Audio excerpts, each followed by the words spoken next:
is Diane in the queue? She is. I will let her in. Okay, thanks.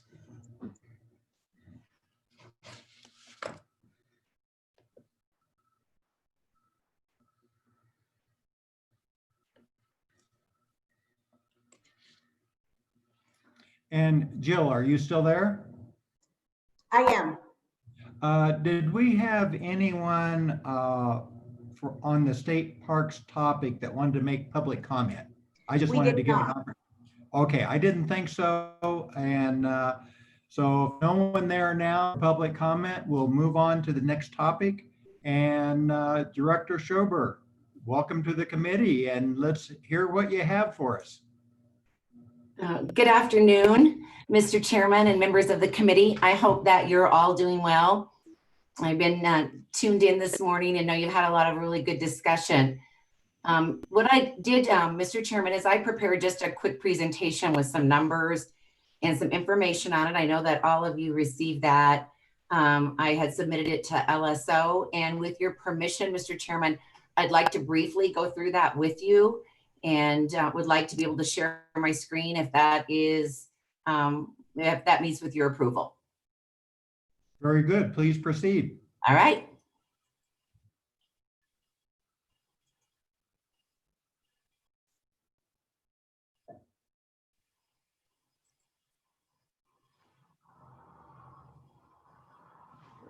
Let me see if I can get it into full mode of presentation.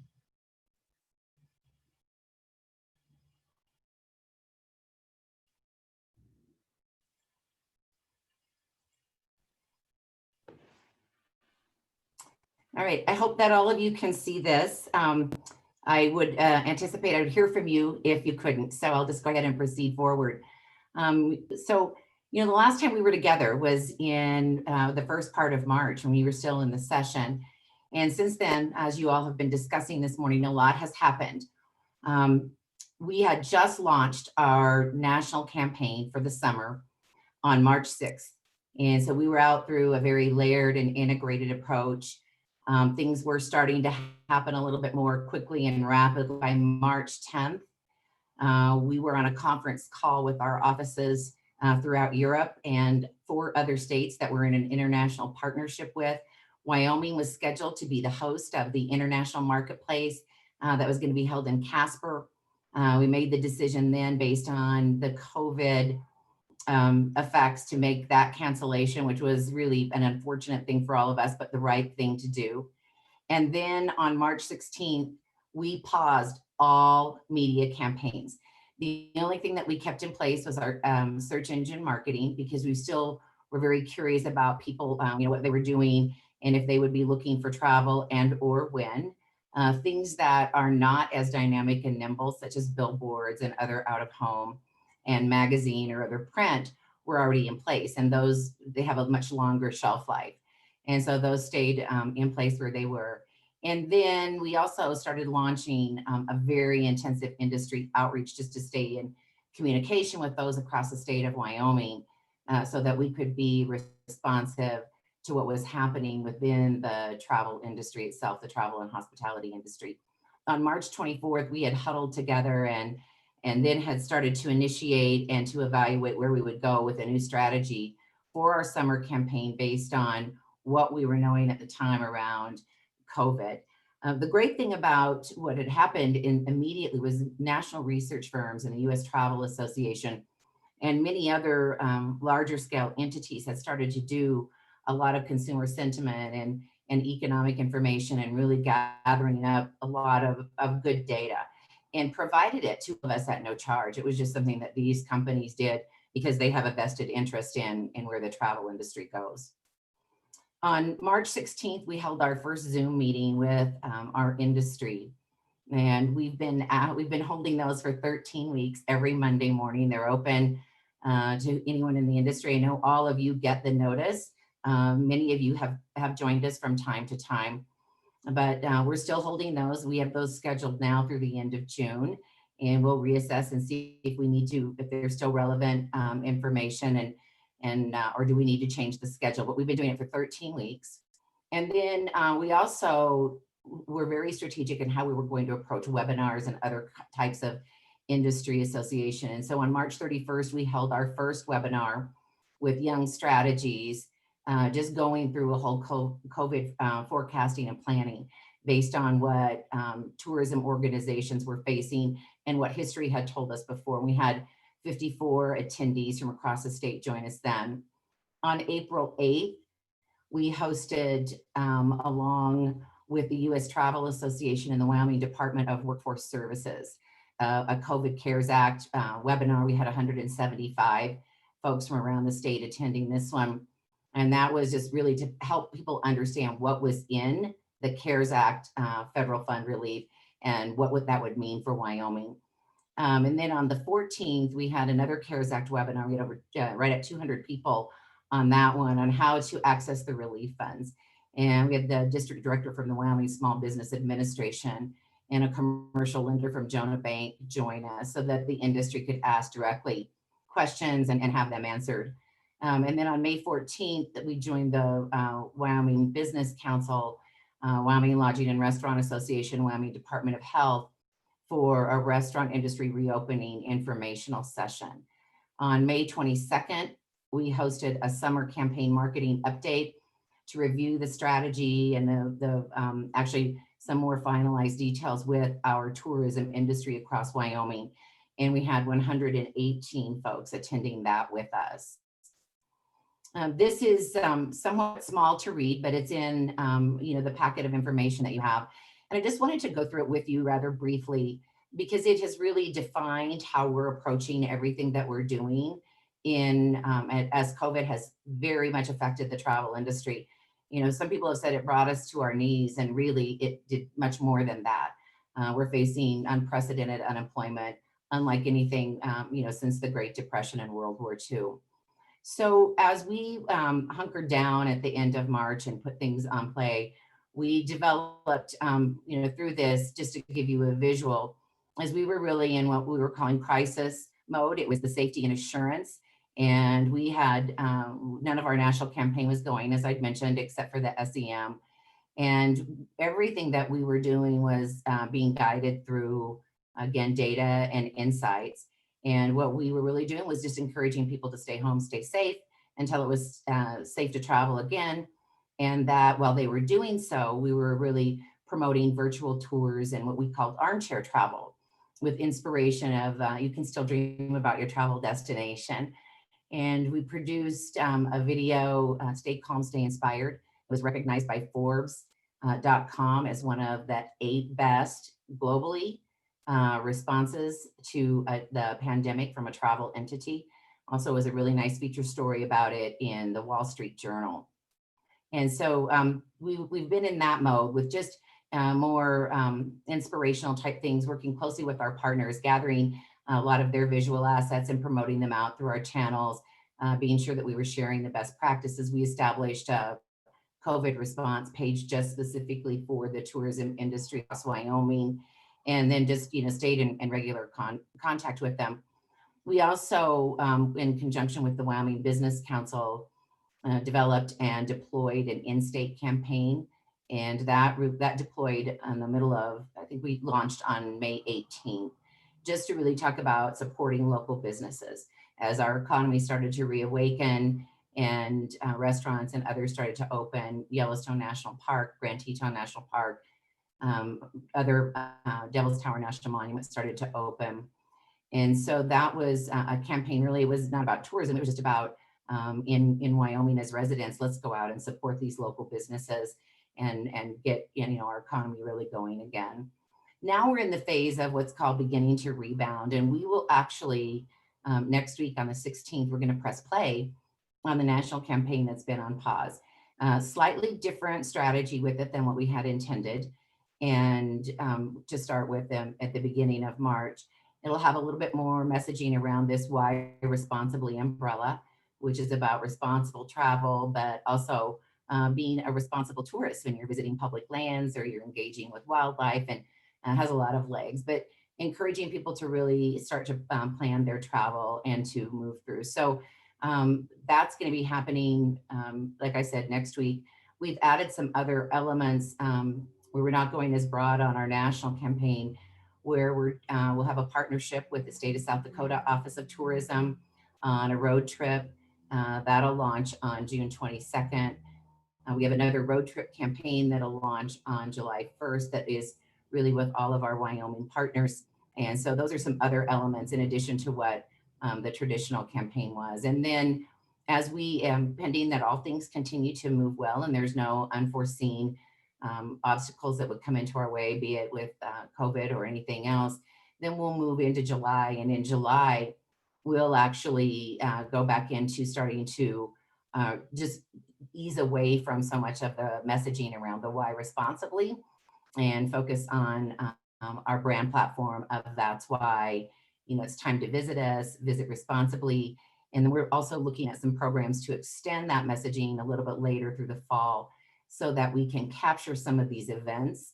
I know this morning you were talking about some of the cancellations, and while we've been very proactive in working with folks across the state, what we really want to do is focus on what we do have and the things that are happening, and to be able to add and highlight and drive those a little bit more.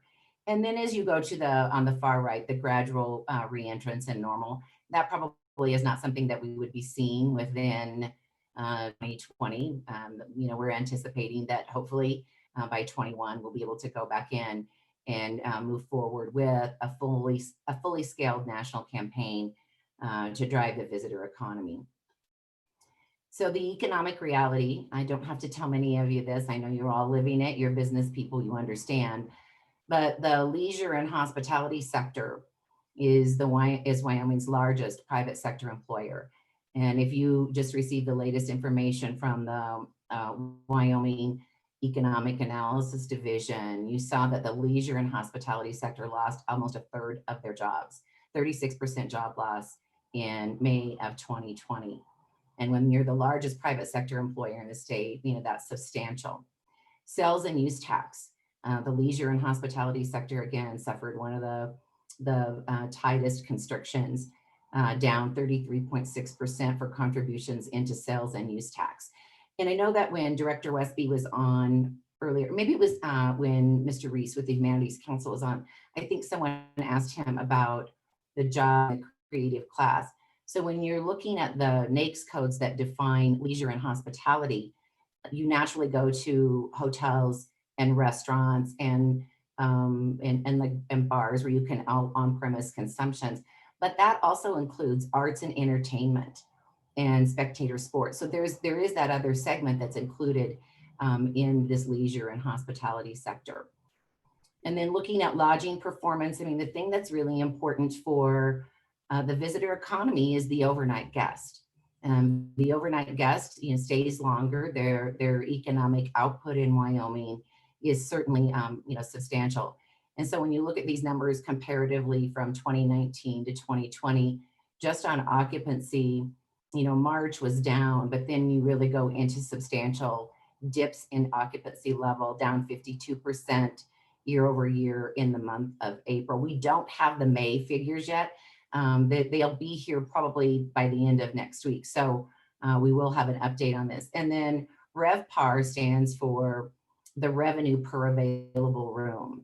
And so that's really where you're seeing, the health of where profits or how the lodging industry performs. And so you can see in March, down 36%, but then in April, just a really substantial decrease there. And so no surprise to all of you, but this industry has been hit hard, and but also is an industry that is primed and ready to go and can be one of the the very first and probably the most immediate form of economic stimulus. And so that's why it's so important that we move back in with our campaigns. I know that many of you have been talking and thinking about what's the activity within some of the stronger drivers and of our national parks, but even there, they've been operating at about half of where they were a year ago at this same time. I just got a press release from Yellowstone on a day before yesterday, and they're June 1st through June 10th, they were only at 52% of their overall visits from a year ago. And so, it is all through this, we've said we can't take demand for granted. And that's what advertising does, is it pushes demand. It's creating inspiration. You're creating and positioning Wyoming as a place for travel for those who are willing to travel. And so it's really important that we're out there doing what we can to drive demand on this. The other thing that's important to take note of too is, that while there will be a smaller volume of Americans who are traveling this year, there also are other states who also see tourism as an immediate economic driver. And so we're going to be competing for a piece of a much smaller pie. Just as you've been talking a lot this morning too, and even over, the last several months and the work that you've been doing, we are through the Wyoming Budget Office, have submitted and will continue to submit actual expenses as it's phased through the messaging that specifically is related to COVID and the marketing and messaging that we've done there. Some of it, as we would move into the portion of our budget that we'd be expending on in July and August. Some of that wouldn't qualify. It was by the guidelines that were set forth in the legislation, the federal legislation. But we are looking at a new program where, as I mentioned before, for an extension for fall of 2020. And, we'll be bringing that forward again through the budget office to see if we could get that campaign moving and get that funded. And then nothing new on this lower half of this slide. All of you have been, that's what you spent your morning talking about. And the purpose of this meeting is that, while there's been a lot of work that's been done in CARES Act and relief programs, and I know our industry is very grateful for that, but there still is work that needs to be done. You've heard a lot about the economic impacts of many of the events and just the business of the tourism and visitor economy around the state.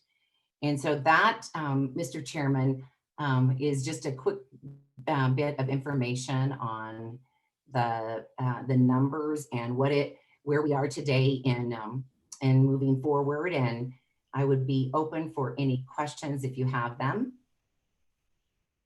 Okay, Director Schober, you mentioned on that last slide that there was some, the CARES Act relief and we needed legislative action. Did you say we've taken the necessary actions already, or are you looking for something in addition we would need to do as a committee here? No, I was just stating that when I had submitted this presentation to Jill a few days ago, we were just, at that point, there hadn't been a lot of further discussion around where you were going to go with where the legislature as a body would go. And so those were only intended just for you all to just, as consideration. I think you probably discussed it a great deal already. Okay, so it's your feeling that the governor has all the authority he needs to help our tourism department what his group decides to do. Is that fair? Mr. Chairman and members of the committee, we don't have any decisions yet on the information that we have submitted. And so, but anticipating that those will be addressed through one way or another, and hopefully through that, we'll get some good answers. But the answer definitively is yet to be seen, we'll just, because we don't have any approvals on it so far. Okay, thank you. Committee questions. Representative Flitner. Mr. Chairman, thank you. And Director Schober, I'm just curious, does the Department of Tourism have any projections with regard to what's happening in the country right now with all the political unrest and the rioting? I've just noticed an increase in traffic on Highway 14, and I'm just curious if that's because of what's happening right now, or if people are restless and they're just finally getting out and moving around. Any thoughts on any of that? Thank you, Mr. Chairman. Mr. Chairman and Representative Flitner, I don't have the exact answer to what you're asking, but based on the indicators that we have from research that consumer sentiment for getting out, and it continues to increase. I mean, it was, you know, in late March and all the way through the middle of April was 83% of people said they would not travel within the next 6 months. And that has changed substantially. So we're down like now only about 30% of the people who are being surveyed week over week would say that they wouldn't travel within the next 6 months. And even on some of the latest was that 4 out of 10 even said they'd be willing to attend a convention or a conference and association meeting, which is really good for another segment of the travel industry, is the meetings component. The other good news is, you know, Wyoming has always had a really, I mean, this is our wheelhouse, wide open spaces, you know, not very many people come here, room to roam. And so in a sense of where people are looking for those types of experiences, Wyoming would fit that well. What it means in terms of a marketing endeavor is that our marketing dollars don't have to work as hard in a time when consumers are really seeking this, because we don't have to reposition ourselves. We don't have to reinvent who we are.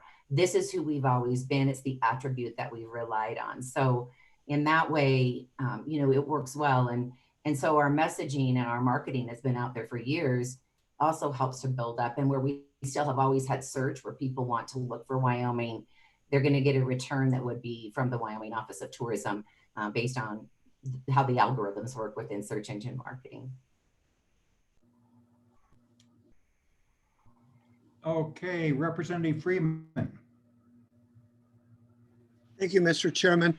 I was just wondering, I read somewhere, and I've read so much, I don't know where it was anymore, is that people are looking for vacations or experiences closer to home.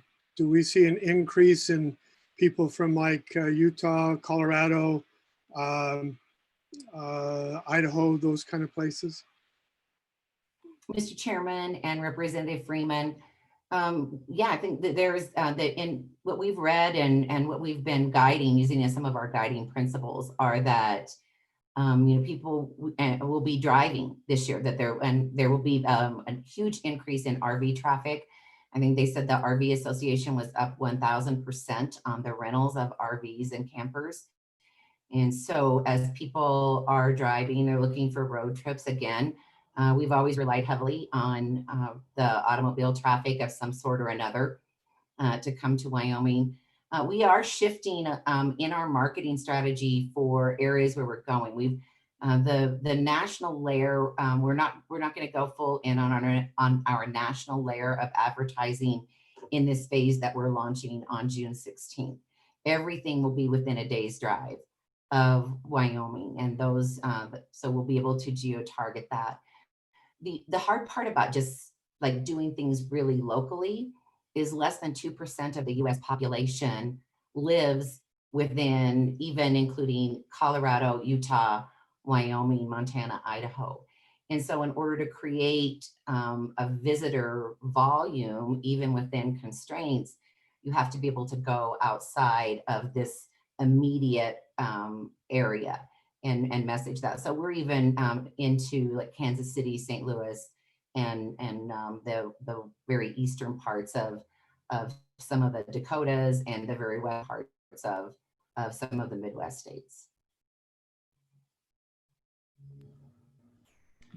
Director, you know, to follow up on Representative Flitner's comments, I've also noticed in our community a lot more out-of-state license plates, and I don't know if they're tourists or if they're looking to move or what, but a number from Illinois, I've seen New York plates, I've seen California plates. I don't know if I'm imagining this, but it seems like a lot more than I've normally seen this time of the year. So I think there is something to what Representative Flitner was talking about. I think people are checking out Wyoming and looking for that opportunity to, you know, it might be tourism, it might be job change, I don't know. I don't know if it's affecting Jackson at all, or, you know, from your members, are you, especially in the last couple of weeks, are you seeing any comments that are along this line? Mr. Chairman, there are, from everything that we're talking across the board, people are excited to be reawakening and reopening the economy.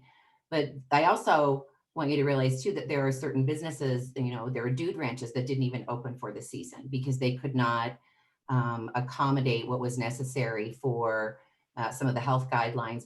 More importantly, for their staff, they just couldn't separate their staff because they usually keep them in closer quarters. And even the same activity inside of our national parks, the overnight accommodations that are there, the inventory is restricted substantially. And because mostly of workforce, they just couldn't bring on the full workforce and abide by the health guidelines in order to operate all of those accommodations. And so, well, I think we're all a lot more aware of out-of-state traffic because we went for a while with very little activity. And so you're aware of it. But the other thing I just want to be able to, remind you of is that it is important that we continue to push to the greatest extent because we're constricted here too on our ability in terms of available inventory, and it creates opportunity to push people to a lot of the other less known areas where there still is availability. But yeah, it is, we're hopeful that we'll still see a decent summer out of this. We're doing our part to assure that. And then just one last comment, Mr. Chairman. We are working with the Wyoming Business Council on a proposed campaign utilizing our assets and then some of their own strategies around responding to interest in relocation for entrepreneurs, independent sole proprietors, and using just some of the tourism assets and channels so that we can leverage this interest, as you mentioned. In a place like Wyoming is a good place to do business, a good place to live and work and play. Okay, Senator James. Thank you, Mr. Chairman. And I apologize if I missed this. I was just curious if at any point you've partnered with the Game and Fish since hunting and fishing and other outdoor activities, and the fact that people probably want to get out of the city at this point in time. I was curious if you've partnered with them at any time about projects and that type of thing. Mr. Chairman and Senator James, yes, we do, all of the time. We work closely with Wyoming State Parks and Cultural Resources, Wyoming Game and Fish. We're in constant contact. We have even teams of staff that meet on a regular basis for certain projects. Whiteout's involved in a lot of those. It just depends on what the project is and where we're going with it. But we've stayed in close contact and have been working with them as we always do through COVID and otherwise. But you're right, there is an increased interest in all of these great outdoor activities.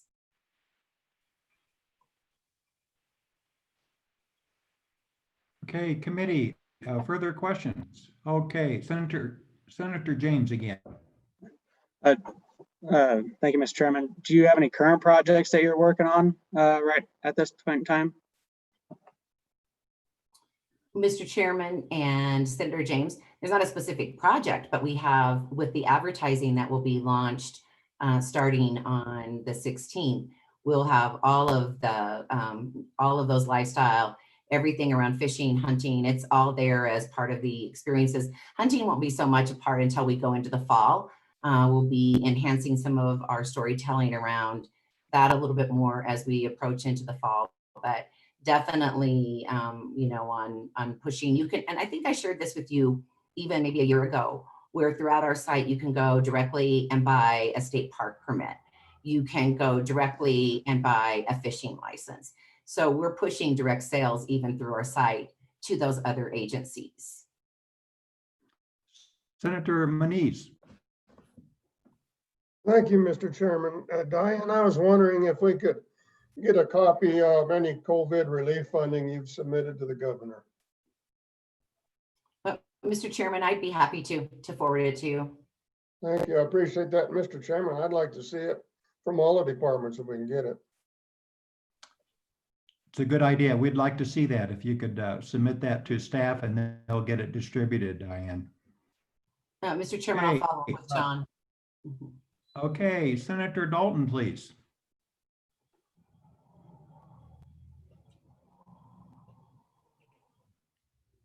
Sure. speaker. There we go. Okay. So thank you, Mr. Chairman. Good to see you, Diane. Hope you're doing well. And it's been interesting actually, because I've been busy remodeling our hotel because we had bought some supplies to remodel, but so I didn't focus on the day-to-day losses, but it has been really brutal when I went to do the COVID related loans. And it's tricky because the payroll protection loan, it was good, but you had to have that many people back on staff, and they tried to cram it down in 8 weeks. Now they finally extended it, but in the meantime, our 8 weeks were up, and I'm just worried about a lot of the hotels because honestly, it's really brutal. And I guess I'm wondering, one, immunity for some of these hotels as they reopen. It's hard. We have a guest this week that's coming in. They were like, can we have Lysol in every room for all these people? Like next week they had like maybe 5 rooms or something come to the power plant. And we can't even buy Lysol right yet. And so I'm worried about the immunity. I saw that President Trump was having people sign immunity waivers if they were going to go to his rally. So I'm worried about how are hotels doing? Is the traffic really going just to, RVs and camps and things like that? And I'm wondering, have you seen, are the hotels starting to see an uptick? We're starting to see a little bit of uptick, but it's mostly seems like it's people moving across the country or something strange like that when I've been checking them in. And have you looked at the way the immunity waiver has been drafted for now to try to help some of the hotels and other places, industry as they reopen? Mr. Chairman and Senator, it's nice to see you too. I know that Chris Brown is on the agenda today for some conversation around the lodging and restaurant updates. And he would be in a much better position to speak about the specifics of operations as it relates to immunity. I certainly have been in a lot of those discussions, but I believe that he would be a better person to actually respond to that on where we are. As far as opening, there are, again, the openings, and depending on where people are and who you speak to, some people are surprised at that they are doing better than what they had anticipated. And so normally this time of year, we're getting started, and mid-June is when we start to see a lot more leisure coming in. And so I'm hoping that we can continue on that trend that we've had in the past, that history has, how it's been for Wyoming for travel. I do not believe that we will have the volumes that we've had in years past. We were primed to have a really, really great year for 2020. But we'll be doing our best to assure that leisure travel to the greatest extent possible, is being driven to Wyoming for whatever those length of stays are. And we certainly understand, just as I went through, Senator, on the couple of slides, the value of what it means for the overnight visitor. That's so important for us to be able to have overnight visitors for the economic value of that. Not that day trippers aren't important, but the overnight visitor certainly is substantially more, contributes from an economic standpoint to a much greater level. Okay, committee, further questions? Diane, you're not seeing any need for this committee to bring forth any bill then at this point, is that correct? Mr. Chairman, no, I do not see a need for the Office of Tourism as it relates directly to our agency. Certainly those outside of us, yes, but for our agency specifically, no. Okay, very good. Committee, further questions? Mr. Co-Chair, do you have anything for Diane? Okay, I think we'll, Diane, do you have anything to close with? Mr. Chairman and members of the committee, I just, want to say thank you. And I appreciate some time on your agenda today just to give you an update on where we are and what we're doing. And hopefully by the time that we're together again, we'll have some actual numbers on where we were with some of our marketing campaign that's being relaunched. And we can give you some more specific numbers on where we're ticking for tourism as it relates to our summer of 2020 in Wyoming. Thank you all very much, and take good care. Diane, if you can stick around for Mr. Brown's comments, maybe that will get some follow-up after we go through his presentation. So thank you very much for your comments. And we all have our fingers crossed for the tourism season in Wyoming to try to help a little bit with what's going on. So thank you very much. You're welcome. You are all part of our ambassador team. So thank you for the work that you do too, as you greet visitors wherever you may intersect with them in your lives. Jill, is Mr. Brown in the standby room?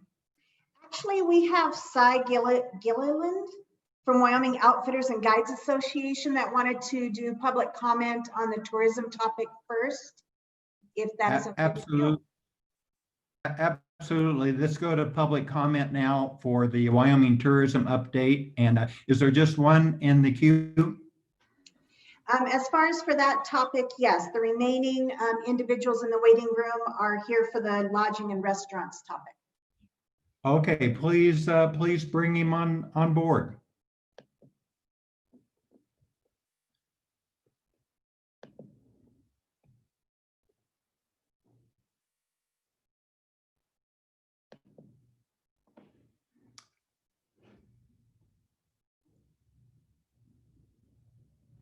Oh, okay, we can't hear you yet. Just wait a second here. At least I can't hear. Hey, Cy, hold on just a second. Could anyone else hear him? No. Okay. Cy, your connection is still showing that it's trying to hook up here. There we go. I think you're on now. Okay, you're muted right now, so unmute. Okay, and to go ahead and start at the beginning again, name and organization, and let's go from there. So unmute. Okay, we've got two computers on. We're going to turn one of them down. I'm glad to speak in front of the committee today. My name is Cy Gilliland. I'm the current president of the Wyoming Outfitter and Guides Association.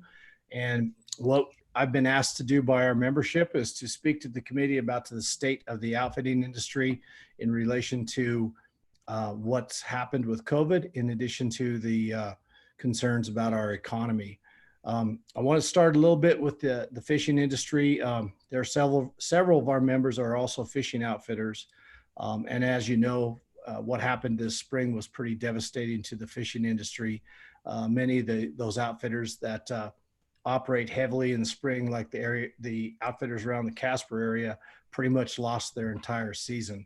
We're hopeful that those outfitters that are in the Jackson area, Pinedale, et cetera, that have a later season, have a decent summer. Right now, the word that we're getting is that bookings are coming in.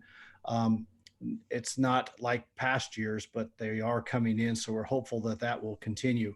There is a bright spot for this summer from our outfitting industry, and that is, it's been a trend, as Representative Winters would know.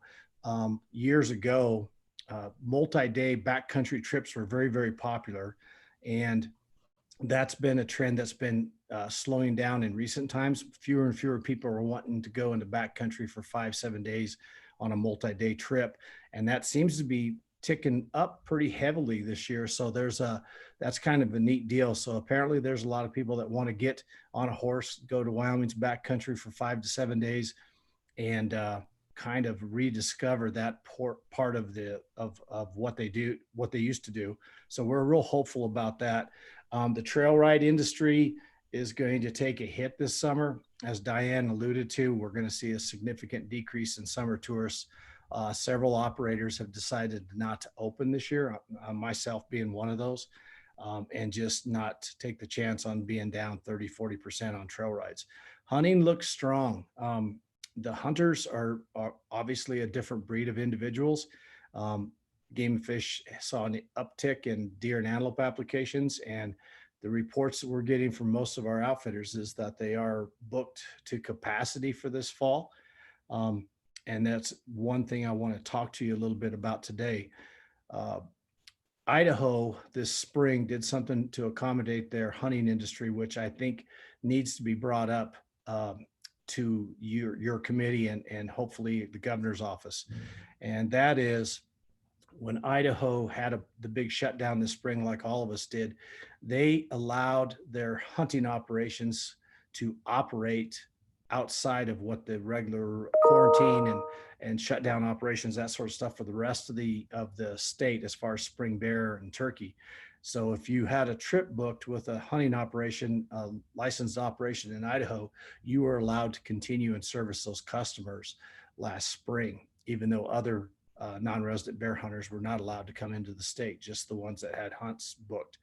If we see any sort of significance to a second wave and any sort of thing along those lines, we really need to be assured that we can satisfy these clients who have trips booked and want to come into Wyoming. And basically they're going to self-isolate or quarantine anyway. They're going to the back country to our camps.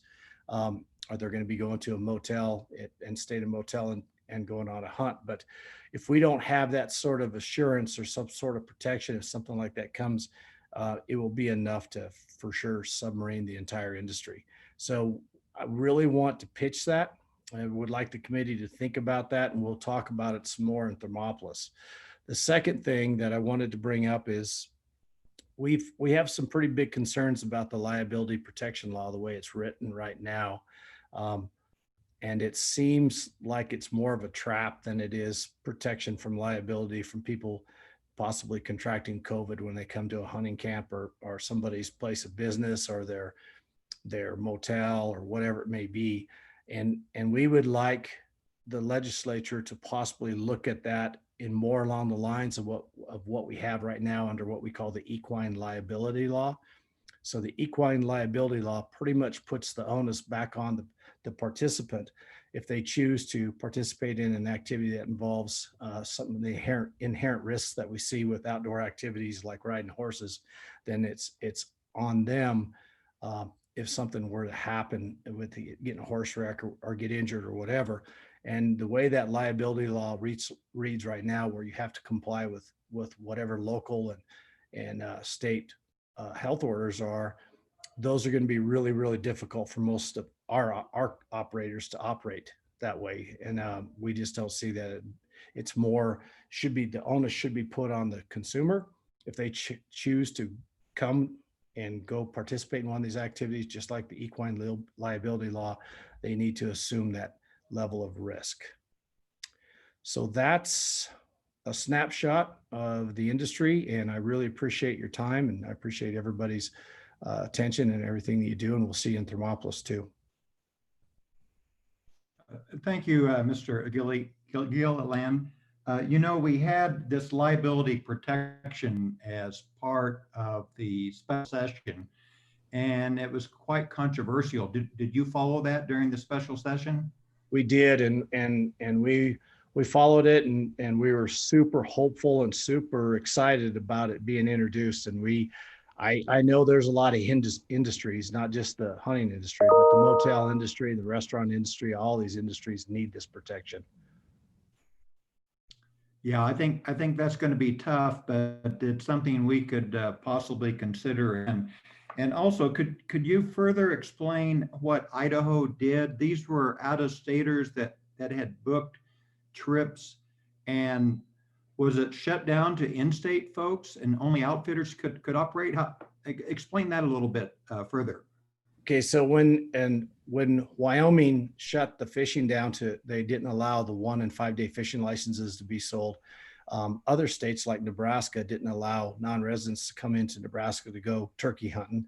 Idaho shut down non-residents from coming into Idaho to go spring bear hunting unless they had a trip booked with a licensed Idaho outfitter. And if they had a trip booked with a licensed Idaho outfitter, they were allowed to continue with their trip, and they were allowed to participate and leave their money basically in Idaho and keep those businesses afloat. And that's what we're hoping this fall, that consideration is giving to the outfitting industry. Should we have some sort of second wave in October or November or something like that, that would possibly cause the governor's office to take some different actions. Okay, thank you for that explanation. Questions, committee? Yes, Representative Dalton, Senator Dalton. Thank you, Mr. Chair.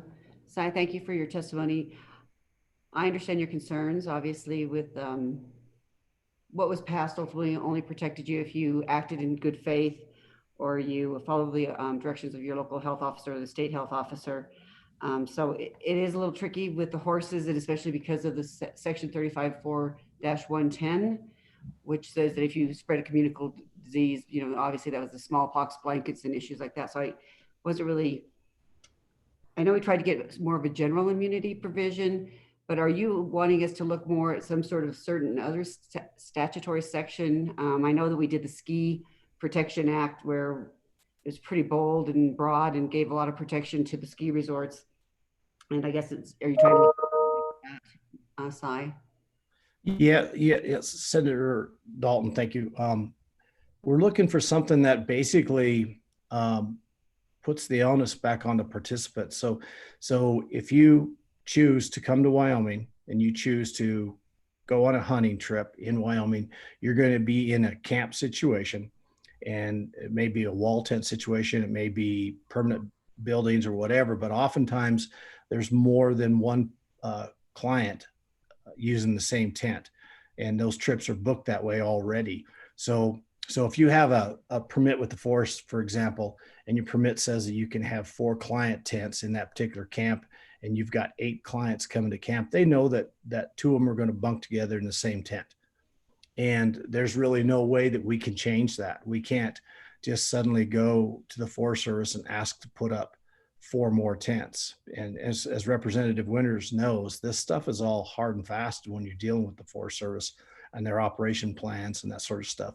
And then we have the dining hall consideration. So when you're a wall tent, everybody comes in and they sit down and have dinner together. It's going to be really difficult for the industry to try to figure out how to possibly have, 3 different times for dinner, that sort of stuff. And so we're going to have an incredibly difficult time, if it's even possible, to trying to comply with the type of local health orders. And then you have situations like my operation where I operate in 7 different counties, and I could fall under 7 different health orders. And so we're just different. It's unique in how hunts take place. Thank you, Mr. Chairman. Thank you. I know it's difficult. Thank you. Okay, Senator Manise. Thank you, Mr. Chairman. Cy, do you have your client sign any kind of a waiver, liability waiver, when they book with any of your outfitters? Yes, that's a really good question. So the Bridger-Teton National Forest does not allow its outfitters to have their clients sign a liability waiver. What they sign is what's called an acknowledgement of risk. As part of our operations plan on operating, where the clients are not allowed to sign away that portion of the trip. So they sign a waiver that it's not a waiver, but they sign a form that says, and it lists the inherent risk that could take place on that particular activity. And they sign that form saying that they acknowledge that those risks take place. The entire industry, I can assure you right now, the entire industry is rewriting its liability waivers, for the ones that can operate that way on private property or on forest that allow them to do it. My operation is, and I know all the outfitters I've talked to are currently revising their forms right now, and to include COVID issues. Follow up, Mr. Chairman. Could we see a copy of one of the waivers? I would be glad to provide those to you when we come up to Thermopolis. I do not have any with me right at the moment. I'm sorry about that. If we could get it ahead of time prior to the meeting, Mr. Chairman. Yeah, Senator Manise and Cy, please provide a copy to our staff, to our Secretary Jill, and she'll get it distributed whenever you get it to her. And please understand that I'll give you some samples from some of the, because every outfitter's operation is a little bit different, and but I can certainly give you some samples of what different outfitters are using for their forms. You should also probably redact where it came from and just give us an example of several different forms that outfitters are asking people to sign. And I don't know if the committee will do anything with those, but it would be interesting to know. Appreciate that. Yeah, we can make that happen. Okay, further questions? Further questions? Mr. Co-Chair, did I see your hand up? No, I'm good. Thank you. Okay. I don't see anyone's hand up. Oh, there we go. Representative Freeman. Game and Fish isn't going to talk to us today, but I was wondering if Cy knew whether or not that there's been an increase in fishing licenses issued in the last 3 or 4 months. Representative Freeman. We just got the recent numbers last Tuesday from the Game and Fish on non-resident deer and antelope sales, or applications, I should say, for licenses. They still have to go in the draw and be issued, but they were up 3 to 4% over 2019, and 2019 was a record year for applications.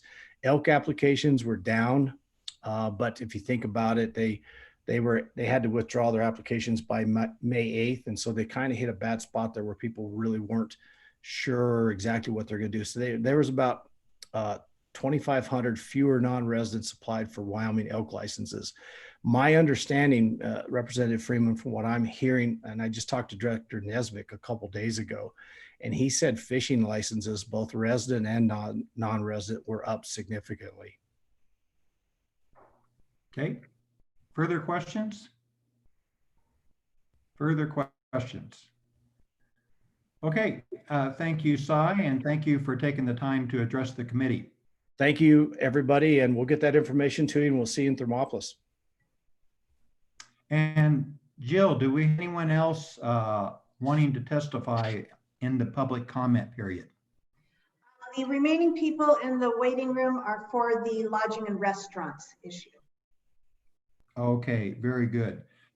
Committee, does anyone have an inkling? Mr. Co-Chair, does anyone have an inkling to push any type of legislation we should be working on concerning what Idaho did with their licensed outfitters that had already booked, or any ideas on additional liability protection, maybe something following our equine laws or our ski liability issues?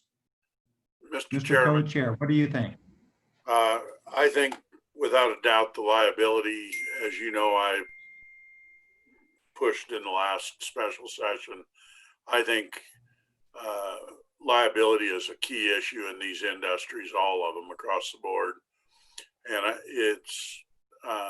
we have corporations looking at it. I am more than willing for our committee to bring its own bill. I'm not totally confident they're going to come, and I think it's within our purview to do so. So I think it would be an appropriate topic to come up either at Thermopolis or afterwards for us to add to our schedule coming. As far as reimbursement type stuff, the guidance I've been given is it's really hard. My business is one that's similar to, we could start getting a program ready to stand up, but until you actually pass the date that you could have done it and show an actual business loss, it's hard to do any type of program on projected losses. They've kind of shut those down. So I think it's hard to come up with one this quickly on that end of it. Okay, Representative Tass. Thank you, Mr. Chairman. I guess that there are two issues there. We really need to put something together and try another time on the liability issue. It is really tough on restaurants, well, all businesses, like the outfitter chairman there, president said, and for the other industries, the dude business or guest ranches or even hotels or restaurants. And then on the second issue that our co-chairman mentioned, I understand that you can't fund a projected loss, but I think that this is a time that we should consider some kind of help that would allow you to set aside some money for your projected loss, and then after the date or after the end of the month or the end of the season, use the money that we had paid on our taxes that we had paid, lodging tax or whatever, to compare what we did this summer compared to last year, and then use that loss as an actual against money that could be set aside for each individual operation. You say, I know that I'm running at 50% bookings, and I haven't had any loss yet because the month hasn't come and gone. But if we could apply for it and set that money aside for individual businesses, and then they could come back and claim that at the end of the season or the end of the month, it would be a tremendous help, because yeah, I know you were saying that our co-chair was saying that they've got a lot of money he didn't think they'd be able to spend. My worry is the opposite. By 1st of September, 1st of October, those pots of money will be dried up, and our guest ranches will be left hanging out there because they operated at 50% or wherever. So I would sure like to see our LSO or have our committee push something along that line, that money could be set aside, that you can't claim it, but it would be set aside for the individual businesses until the end of the season. Thank you. Okay, thank you for Senator Task. Chairman Driscoll. I would be totally supportive of that. I think misconstrued what I was getting at. I think exactly what Representative Tass wanted to do is what we need to do. Is if we don't have this money tagged, it's likely to go the wayside. So I am more than happy to tag that money. I also feel like on these other ones, even if tourism's put in and some of the others, I think bill drafts are very helpful to give the governor guidance on where the priorities of the legislature are at. And I think that's important. If you don't do it, you have one person in his staff that set all the priorities. And I think it's very appropriate for this committee to signal to the governor via bill form or letter or both of what they think the priorities are and how the program should look. We're kind of the voice that goes right back to them. And I think it's very appropriate to give them an explanation point that says we do think these are important. Thank you. Representative Freeman. I don't disagree with anything that's been said, but one of the things I would like to know is basically have a cheat sheet on what we can reimburse, what we can't reimburse, under what conditions, so that we have a good idea of what we're proposing will meet the finish line. If we come up with something that says this is a promise that we have to the dude ranches and that kind of stuff, and we can't deliver, I think that's false advertisement, and we don't want to do that. But I think that, like I said, I don't disagree with anything that was said, but let's make sure that when we start to put these things together, it comes under the CARES Act. Senator Wasserberger, did I see your hand up? Okay. Okay, further comments from any committee members here? And John, our LSO attorney, I'm seeing kind of a potential bill drafts, one for looking at the liability protection more along the lines of what we do for the equestrian folks and maybe the ski industry folks for our outfitters and maybe more here in Wyoming. That would be one bill draft. The second bill draft would be for, again, our outfitting organizations to look at where the revenues were last year and where revenues are going to be this year, and maybe have some funds from the COVID-19 relief allocated to that program, but the funds can't actually, it all depends on what opens up this fall for a lot of the outfitters with the hunting season. So John, can you make some comments on those two possible bills you could work on for us?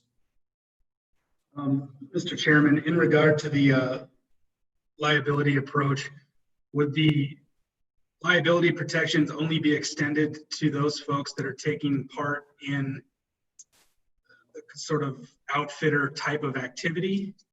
Is it limited in that kind of scope, or is the committee feeling it should be somewhat larger? And if so, we're going to have to, I guess, define what that group of folks entails. Okay, we've got a couple of responders here. We'll go to Co-Chairman Driscoll first. Thank you, Mr. Chairman. I think it should be as absolute as broad as possible, Mr. Brody. I think it should be all encompassing to businesses and business people, and it's going to be a heck of a fight. I think it's good. Judiciary is not going to be overly happy with us, but I think we've got a better chance of getting a bill out probably than they do.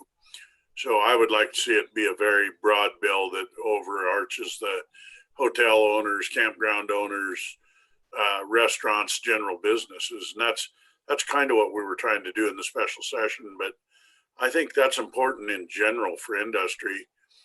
I think a lot of businesses, as we go through this, are relocating where we're employer and business friendly.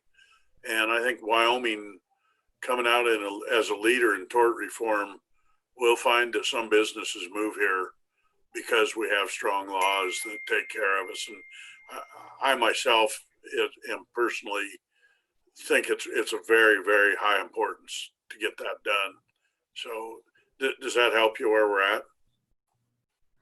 Let's go to Representative Task had a comment on that. Thank you, Mr. Chairman. All I can do is echo what Co-Chairman Driscoll just said. I strongly support what he's saying. It needs to be broader than just the fishing or just the hunting. It needs to include the motels and restaurants along with the guest ranches, because we're all really hung out there a long ways that like Representative Stiff said on the floor, all they got to do is just make an accusation, and here you are in court trying to defend yourself. And all of the businesses, at least for this duration of this virus, it probably doesn't have to be. It'd be great if it would extend on beyond this to other years, but at least for this amount, because there's so much paranoia, if you would, over this virus. We just really need some more help than just, like we've talked about, just a comfort zone. We need some legal help on this. Thank you. Representative Yin. Thank you, Mr. Chairman. This is kind of an interesting conversation. So if we talk about the liability issues that were disclaimed for the ski resorts as well as the ones for the horse, it's about the inherent risk of riding a horse or going skiing. And so that's why those particular statutes are fairly narrow about those issues. If we say that we disclaim liability for any business that takes in people from the health emergency, then we're basically saying businesses don't have to obey the state health orders, but individuals have to obey the state health orders. So I'm not sure why we would decide that businesses don't have to obey them and then individuals do have to obey them. So I would say we should keep it very narrow. If there's specific circumstances where, it's a hunting trip, they're together for long periods of time. So if people do get infected, it's not going to spread because all the people, they haven't gone to other places to be able to spread them. I think there is an opening for specific parts, but I think saying that all broadly, that all businesses should have no liability in those circumstances I think is unfair to all the individuals that do have to obey state health orders. So I would ask that any bill like that be pretty narrow and not be broad. Thank you, Mr. Chairman. Okay, we're going to go to the co-chair again. Co-chair Driscoll. Yeah, and I don't want to be argumentative, but I strongly disagree on that area. Is that we're not saying they don't have to follow rules. We're saying that if you've acted in good faith and you're trying to do the right thing, that you shouldn't be hit with these frivolous lawsuits. And that's a problem. It's a problem nationally. I think it's a place Wyoming can differentiate itself. And I think it even goes beyond the virus. It goes in general all the way across the board. And I think now is the time to deal with it. If Wyoming's going to go forward, and it doesn't matter if it's virus or otherwise, the better business atmosphere we can create, the better we are. And I represent that as much as we are narrow in the ski bills and in the other bills, neither one of them get you out of the fix of getting sued if you've done gross negligence. And I think that's really what we need to look at, is broad as absolutely possible. And let's figure out how to clean these frivolous lawsuits up. And I know the lawyers won't like that, but as a businessman, I'm telling you, it is a huge part of our costs, not only insurance wise. I've got a good friend who's just had his insurance doubled over this. It changes insurance rates and it changes business atmosphere. And it really does not stop legitimate lawsuits from happening. It stops the very expensive frivolous suits. Senator Dalton. Thank you, Mr. Chair. First, two disclaimers. I am an attorney, but I don't want to see frivolous lawsuits. But second, I wanted to say also that I am in the hotel business and I have been severely impacted. I mean, it's a shocking number. And so I want to say I will vote on this, but I will do so as a business owner in a large class, because I'm sure it's the same all over the state. I can't imagine that it's any different for anyone else. But I agree with Representative Yin that yes, we need to be careful a little bit. But I also agree with Chairman Driscoll. I mean, I think as long as you act, it's tricky to get into a lawsuit. Right now, the good thing is if you follow the orders in good faith of a health officer, you do have immunity, but it doesn't cover the people that are doing the outfitting and things like that. I see the problem there with what we had passed. And so I think it's a good idea to look at it. Utah passed a pretty broad immunity because they basically said, you know, as long as you weren't grossly negligent and different things like that. And so they did pass that in their legislature. And I would send out the link, but I can't find it right now. I'll go look for it and try to send it out to everyone for what they passed. I suggested that in Judiciary Committee. Then we had a bill where we were going to modify what we had passed, but now we're not meeting in Judiciary again. They canceled the meeting. So I would urge our committee to pick up something, at least look at it, because Judiciary is not meeting.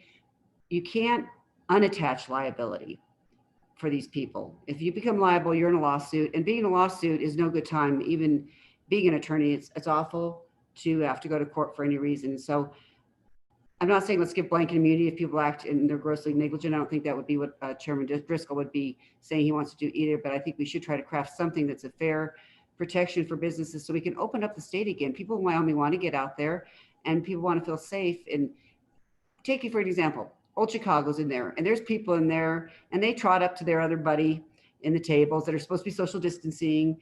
And then they walk up there and they're talking to him. Should Old Chicago go and say, you need to go, and you have to not even talk to your friend. You can't stand even, 30 feet from your friend. It's tricky because you don't want to make your customers be angry. So then what if they contact trace it to Old Chicago, this is my hotel, and I get sued because you have to sue everyone involved.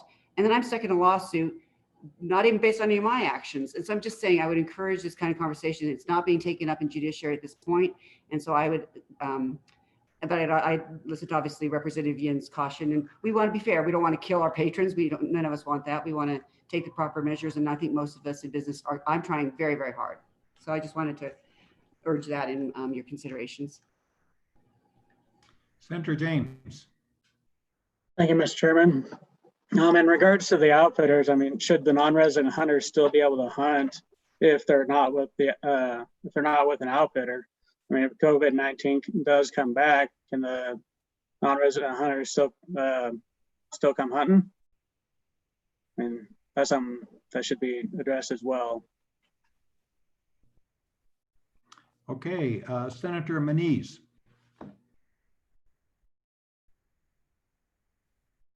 Thank you, Mr. Chairman. I just add to the fuel to the fire here, but in today's society, we seem to not want to accept the responsibility for our actions. I think now's an appropriate time for us to draft something in the state of Wyoming.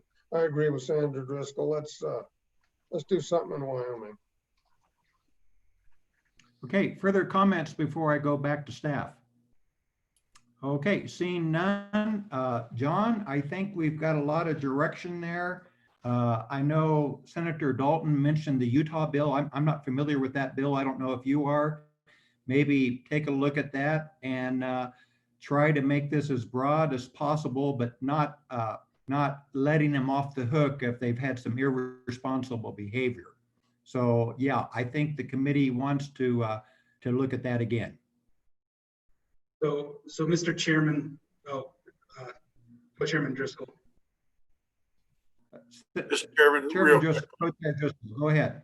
and I said it once before, but I think back to covering for staff, I don't think we should bring these bills to the Thermopolis meeting 10 days from now. We need to give staff really adequate time. These would be the meeting after our last meeting to bring up these liability bills. And they're going to take quite a lot of vetting, by the way. I would guess the witness list will get much longer when we start getting to a liability bill. Might even get a jet or two on the ground. Senator Dalton, did I see your hand pop up again? Thank you, Go Mr. ahead. Chairman.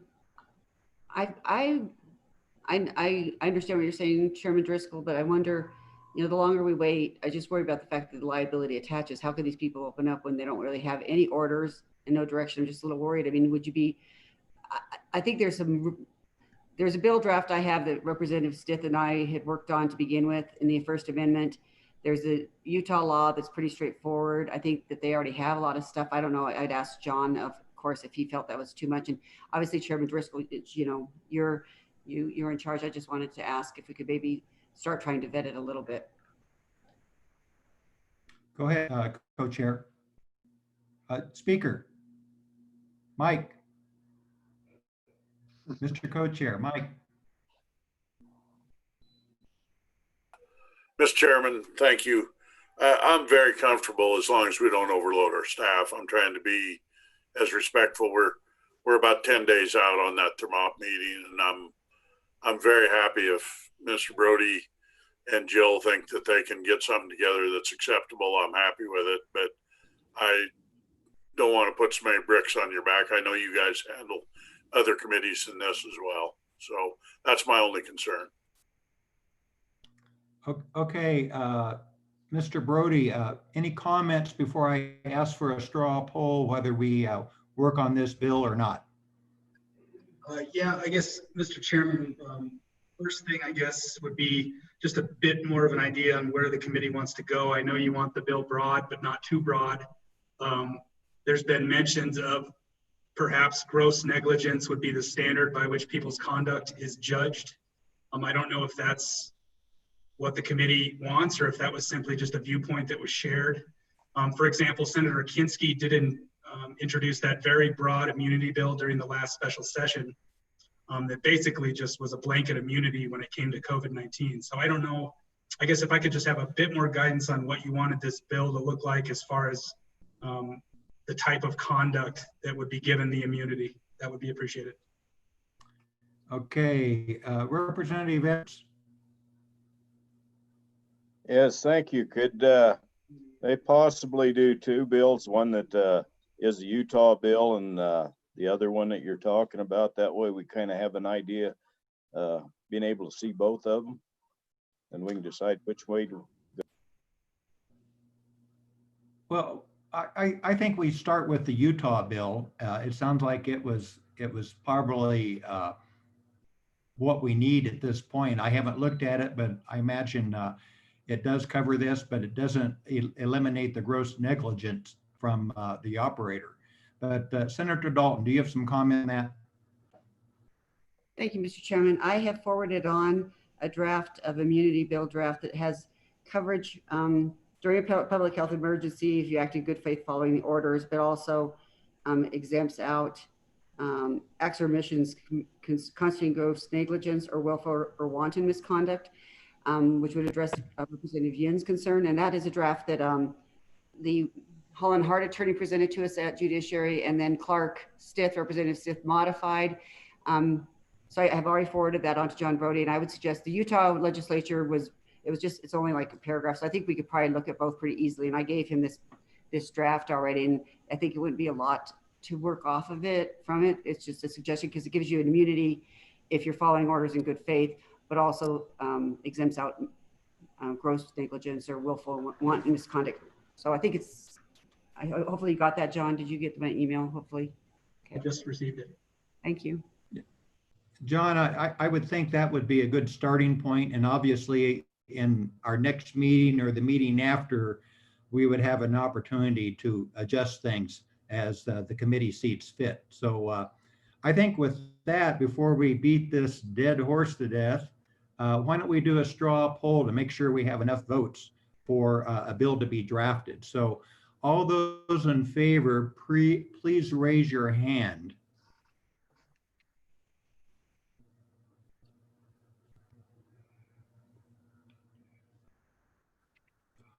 Six, 7, 8, 9, 10, 11.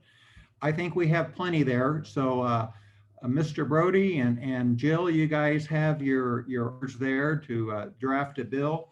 I agree with the co-chair that there's maybe not enough time before our planned next meeting, but we can discuss that at the end of the meeting to see if we want to leave that on the schedule or maybe move it a few weeks later. I think we would all want it to be done before the next special session. And John, are you hearing anything about when that might be?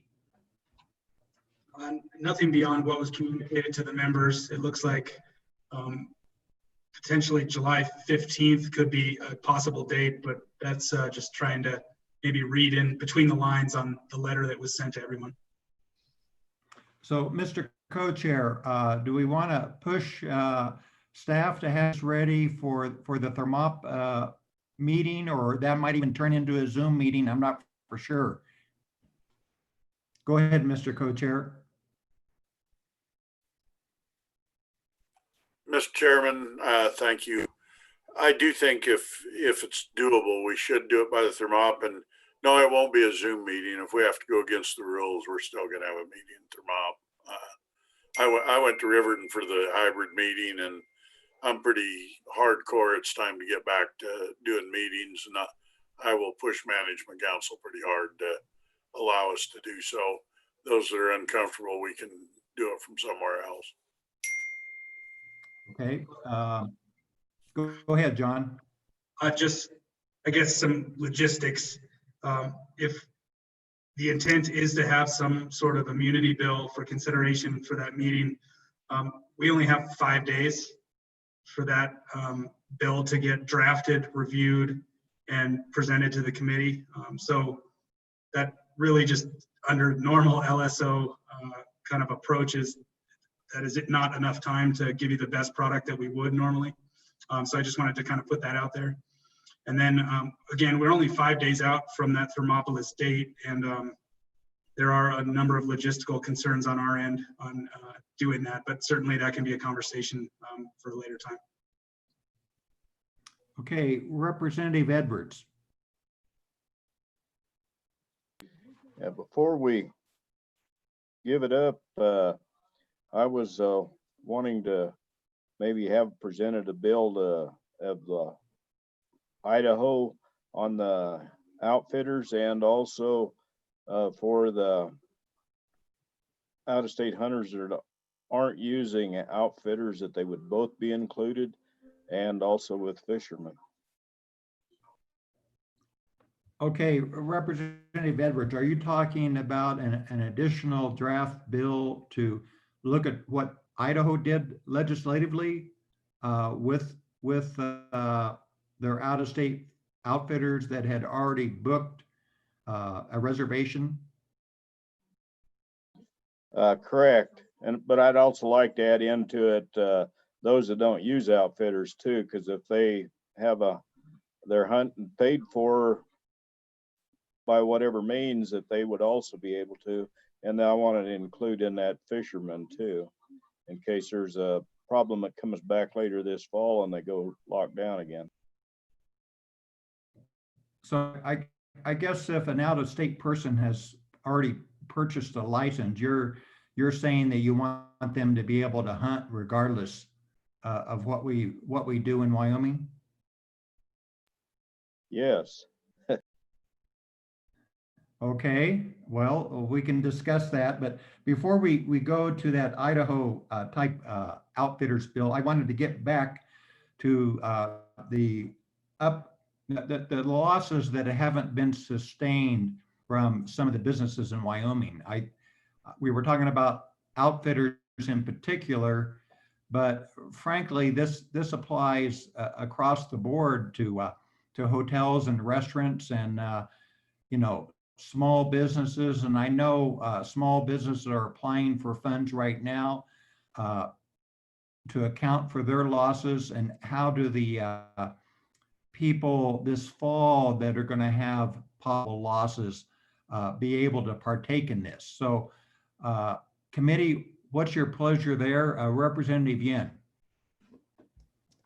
Thank you, Chairman Miller. I think this is really important. I think one of the things that we could do is ask the governor, and if we write a letter to the governor about nonprofits, it would be worthwhile to put in that letter comments on saving some money for all businesses in the fall, because we know that there will be losses recognized in the fall.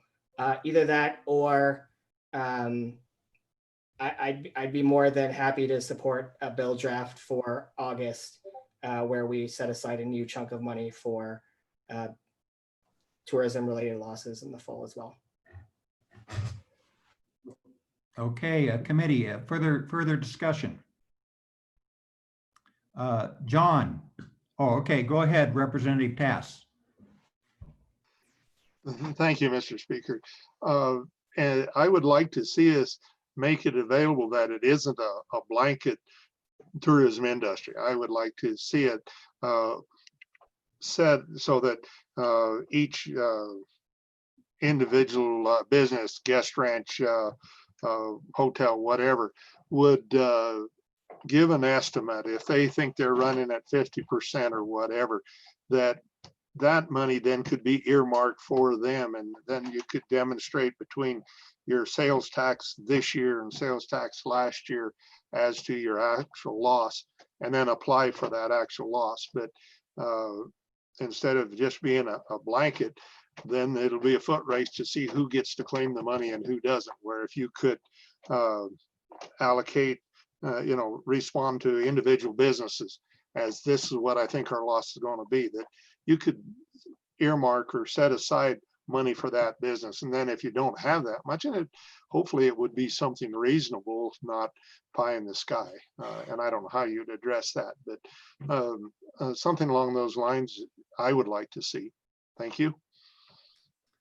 Okay, committee, further discussion before we go back to staff. Representative Freeman. Thank you, Mr. Chairman. I'm just thinking that a letter to the governor saying that we have these concerns would probably be faster than waiting for a special session, and hopefully that a bill goes through. If we bring up the concerns that we have and relay them to the governor, I think that we might have a more timely response to where he can put together a program. Okay, thank you for that. Further discussion?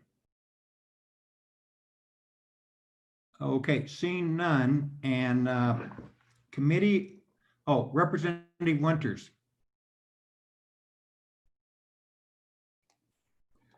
Yeah, thank you, Mr. Chairman. We need to really consider the ag producers in this very thing as well, because they're not going to know what their losses are until later in the fall. So that's something that we really need to involve them in this whole program. And the other thing I wanted to say was, and I think Chairman Driscoll brought it up, was the medical community and the rules that they have been able to put on the books that I don't think they should have any legal right to put there. I think the decisions need to be made by the administrators, like our governor. And so I'm thinking that some of these problems that we're talking about with regards to liability might be taken care of if we could change the statute that authorizes the medical community to be involved in these decisions. So thank you. Okay, further discussion, committee. What I'm hearing, I'm going to ask folks here, if you prefer a letter instead of a bill draft to be sent to the governor, please raise your hand.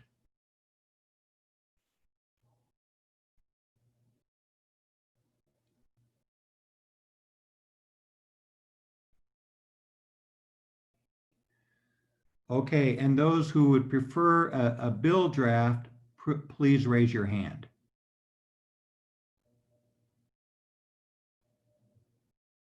Okay, are some of you voting twice? Well, Representative Miller, I was confused. I'm sorry, I had it backwards. I thought Go you said ahead. it. So I'd be with the bill draft. I apologize. Are you wanting the bill draft or the, let's start all over. If you want to send a letter to the governor, please raise your hand.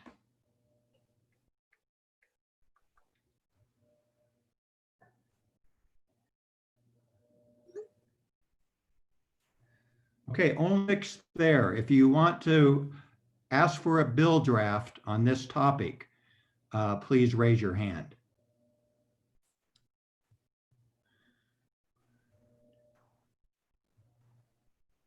Okay, 7-6 for a bill draft.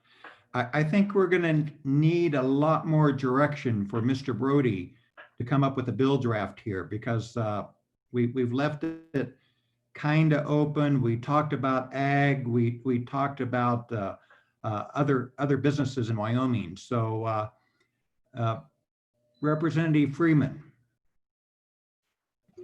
I was just thinking maybe we could do both, send a letter and get the draft ready to go too. If the letter doesn't do anything, we have the bill draft ready to go. Okay, let's take another straw poll. How many want to do both? Okay, that passes. So John, I guess the direction is to draft a letter first and send it around to the co-chairs, and we'll have a look. And then also begin a draft of an actual bill. And Mr. Co-chair, I don't think we should ask him to have it ready for our Thermopolis meeting. That's just going to burden him too much. That was my comment earlier, and I'll go with what staff and the rest of the body wants. Thermop is very close in front of us. Mr. Brody, comments, please. I guess we can certainly do a letter from the committee. I guess as far as the content of the letter, is it just a general communication of intent that the governor hold back funds to allow for assistance to businesses that haven't experienced their losses yet? Is that the general notion? That's the general notion, but I think you need to be specific to pretty much the fall season, when different businesses, some of them, that's their majority of their income during that time of the year. Mr. Co-chair. Thank you, Mr. Chairman. Yeah, I think that's it. You know, we've got some other industries. The Ag Committee dealt with the same thing, and the standard response is until you've come up with a loss, we can't do anything. But I do think it's appropriate, back to our spending, to say we're going to pick a dollar figure somewhere out of the air or try to figure it out and leave a placeholder. I think Senator Manise can talk to that. I believe he's up what's going with the ag, but these are very similar things. You really can't claim a loss until it's an actual loss. And that does leave you somewhere at the end of the season before it comes. And it would be sad if the pots were drained by then, because I do think it's a priority. These are backbone businesses in Wyoming. And John, I think the letter needs to specifically ask for the governor to set aside different pools as requested by Representative Task, I think it was, that so it doesn't all get consumed by ag and there's nothing left for the outfitters and those folks. So come up with something. It doesn't have to be real complicated. Send it to the co-chair and I. We'll take a look, and then we'll when we've had our go at it, we'll send it around to the committee. Is that okay, Mr. Co-Chair? Okay, Senator Manise, please. Thank you, Mr. Chairman. I just sent everybody on the committee that Utah law. You can take a look at it. Very good, thank you. Representative Tass. Thank you, Mr. Chair. I think that it should be divided as two different ones for the livestock is one of our main businesses here at on our ranch. But I think the one that we really need to address is the tourism industry and the people that are getting whipped up about the head in the tourism industry. And then, yes, the ag people with livestock and where you start and stop on that, cow, sheep, you know, that goes on. But the people that are involved in the tourism industry today are the ones that are really getting hurt. So thank you, Mr. Chairman. Okay, Mr. Brody, do you have enough feedback to come up with something? Well, I certainly can get a draft together. I think I know where everyone's head's at, but I guess based on the feedback I get from the co-chairman, I guess I'll have a better idea. As far as the draft bill, I mean, we've already appropriated all the COVID funds for the most part to the governor's office. So we would need to essentially reappropriate or reserve those funds, you know, for this purpose that we won't really have a dollar value on until the end of the year almost. So I was wondering if the committee had an idea on how much money, just in the large sense that this program would cover. I mean, are we looking at $100 million or are we looking at $400,000? Committee, Senator Dalton. It's obviously over $400,000. I mean, that's a hotel alone. Honestly, it's a lot of money. So unless it really picks up, so it's going to be a sum. But I think if we could get that from our, you know, from our tourism department or from the Wyoming Lodging Restaurant Association, I'm sure they could kind of get an idea from people just based on what things have already canceled in the hotels and things like that going forward. Okay, Senator Tass. Thank you, Mr. Chairman. Yeah, it's going to be a huge amount of money. I think you're looking at most of the businesses that I've come across, you know, they're talking 50% loss in their, at least 50% loss in their guest ranch business or their, you know, their hotels. They've backed them up that far. That might be a place to start. I don't know whether that's enough or not, but I would think it would be reasonable. Okay, Representative Flitner.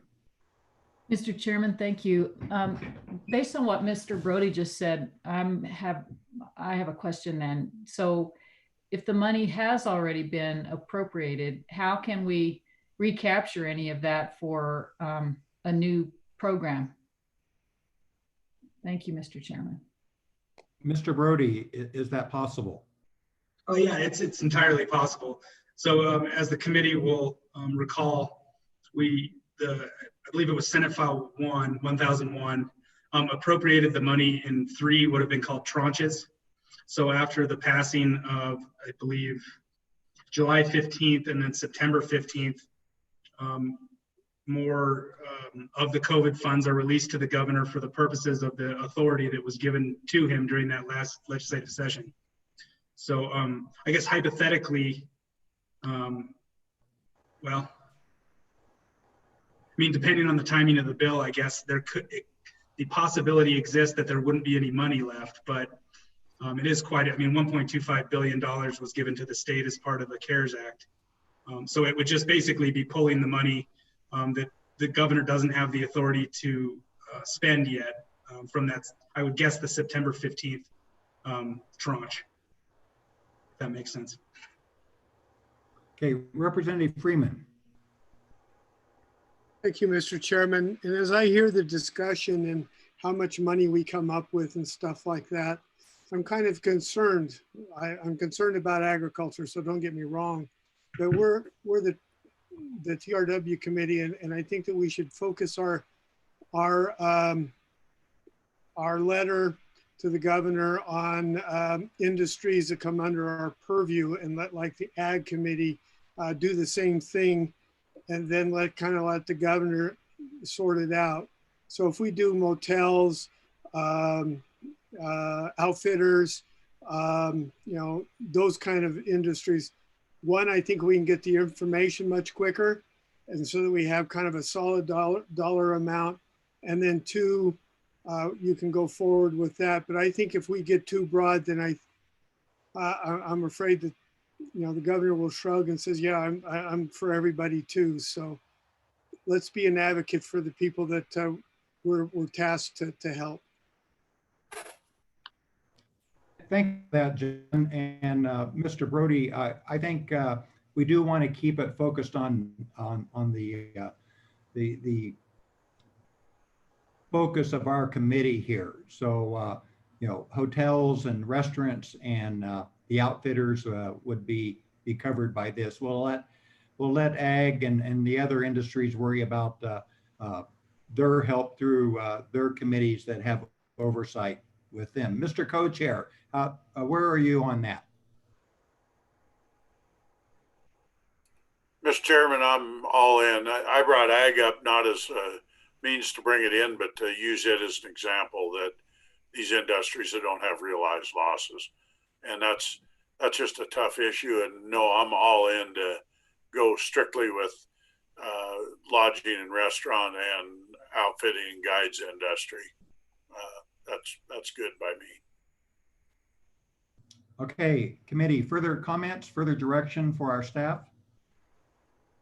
Okay, John, is that enough clarity? Yeah, Mr. Chairman, I think the immunity bill is a much simpler approach. So I think this bill will take some sort of brainstorming to kind of get it in a form that would be good for the committee. That said, I'm not confident that I could have something done for Thermopolis.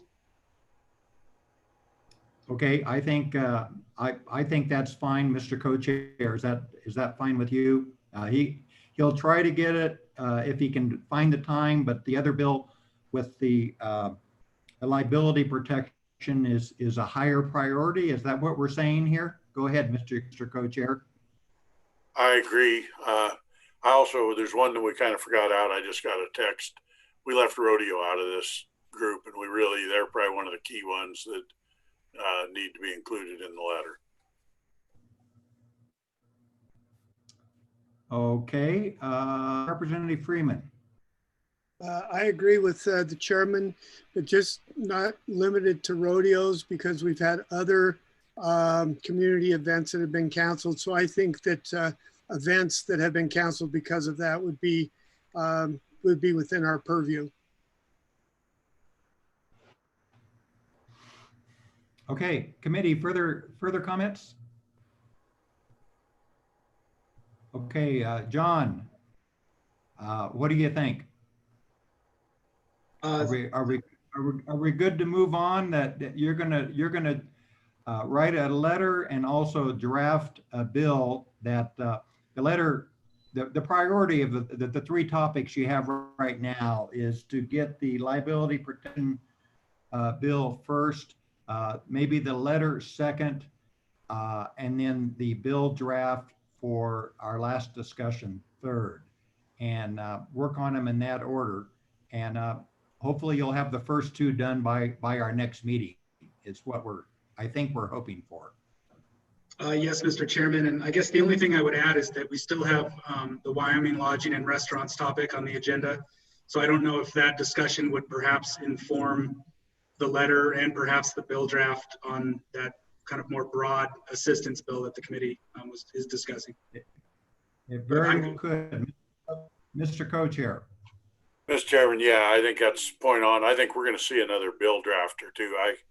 I can tell you I am going to try to bring one at the end to deal specifically with events that deals direct on with it. And then I also think we need to look at a bill draft for lodging tax boards, and a third one potentially that would deal with your local chambers. And I think those are all going to be somewhat controversial, and they all need to stand alone to have the debate as you go on to it. Okay, Representative Tass. Thank you, Mr. Chairman. I do agree with our co-chairman Driscoll there. The lodging people, the restaurants, let me back up. The motels and guest ranches and outfitters, I think should be addressed in one bill, and then your events people in another one, and separate those up, because some of them are going to be easier to get passed. But if you put them all in the same bill, you may have everybody supporting one and not the other, and it might sink the whole thing. Where if we could split them up to where they're easier to vote on, I think it might be easier to get help to the people that we really want it to get to. Thank you. Okay, that complicates the request to Mr. Brody quite a bit. I think before we work this any further, I think we need to hear the next subject on our agenda, and then we'll come back to this and see if we want to do separate bills. So right now, without this last subject, the staff has the liability protection bill and the letter to governor mentioning these topics. And then we'll talk about the specific bills at the end of our lodging and restaurants discussion. So committee, is that okay? Everyone like that? Okay. So we had one other request, Representative Edwards. Can you clarify what we're talking about here with the licensed out-of-staters, whether they have engaged the services of an outfitter or not? Can you address what you would like to see there?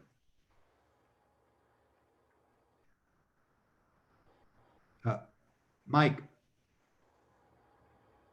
Sorry. Whether they booked a hunt or if they've booked a fishing trip or whatnot, that they'd be able to go ahead and carry through on it in case there's a round to this virus come through and they put us back where we all started from, that those that have planned won't be out all their money. They'll be able to go and carry through with it. I don't see near the threat that a lot of the government officials have seen in this thing, and I think that people can use their own common sense. We're all adults, and we should be able to do as we please, as long as we're not affecting others. And that should be for outfitters and for those who maybe go on to somebody else's ranch and have they're not outfitters, but they have the opportunity to hunt or fish on their property. Okay, Representative Edwards, do you see this just for the out-of-state licensed people, or are you talking about all license holders? Hell, go ahead. I'd say all license holders. I think it should be in state or out of state, either one of them. That way, like I said, we're all adults. Okay, are you looking for a bill draft or just a letter to the governor suggesting that he look at this? Either way, whichever one the committee would be in favor of. Okay, Representative Freeman. I understand where he's going, but one of the things that I would like to do is hear from the Game and Fish, maybe in Thermopolis, to see if they can do this through rule and regulation now, and if they're open to that. Because I know a lot of people, you know, most people realize that the biggest export Wyoming has is their kids. And I know lots of people whose kids have moved out of state and they have a fall hunting trip as a way to come home and stuff like that. And to me, it's kind of it's unfair that we let the outfitters, you know, have their people come in when you have families that have had a long tradition of hunting up in the sands or someplace, you know, little mountain in our areas. That's, you know, that's where a lot of those people live for, to come back to Wyoming and do that. So Representative Edwards, do you think it would be okay if we waited till the next meeting to address this topic with the Fish and Game requested to specifically address this topic at the next meeting to see if we need a draft bill at that point? That would be fine with me. I just want everybody to realize that there's more out there than just guides and outfitters, that maybe it expand into other people too when we look at this. Okay, very good. John and Jill, can you make sure that's on the agenda for the Fish and Game to address this particular issue at the next meeting? Yes, Mr. Chairman. Okay, Mr. Co-Chair, any other questions on what we just went through? No, Mr. Chairman, thank you. Okay, is there anyone out there for public comment? Jill? We have 3 individuals in the waiting room for public comment on the Wyoming Lodging and Restaurants. We have Chris Brown, the Executive Director of Wyoming Lodging and Restaurants Association, Dominique Bravo with Visit Cheyenne, and Paula McCormick with Wind River Visitors Council. They did ask if they could all be admitted together since they'll be discussing pretty much the same topic. Yeah, that will be fine, but before we move to the next subject, there's no other public testimony on the subject we just covered. There is not. Okay, very good. We're going to take a 10-minute break and then come back, and we'll be on our 3:15 agenda, effects of COVID-19 on Wyoming lodging and restaurants. So thanks everyone for their good discussion, this last topic. Mr. Chairman? Yes, go ahead. What time are we back in? How long is our break? Are we back in at 3? 10-minute break? 3 o'clock. 3 o'clock. It's 2:49 now, so 3 o'clock, let's be back. Thank you.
Oh, okay. Oh, I hadn't noticed it over there though. But anyway, I knew you were looking for that, so, and I was happy yeah. Let me show you where I'm gonna put it, so you know where they're at. Okay. And maybe they'll get back I'm on the just same trying spot. to throw stuff away. I'm putting them in this closet right here. Oh, good Just idea. laying right I here. hope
Jill, are you there?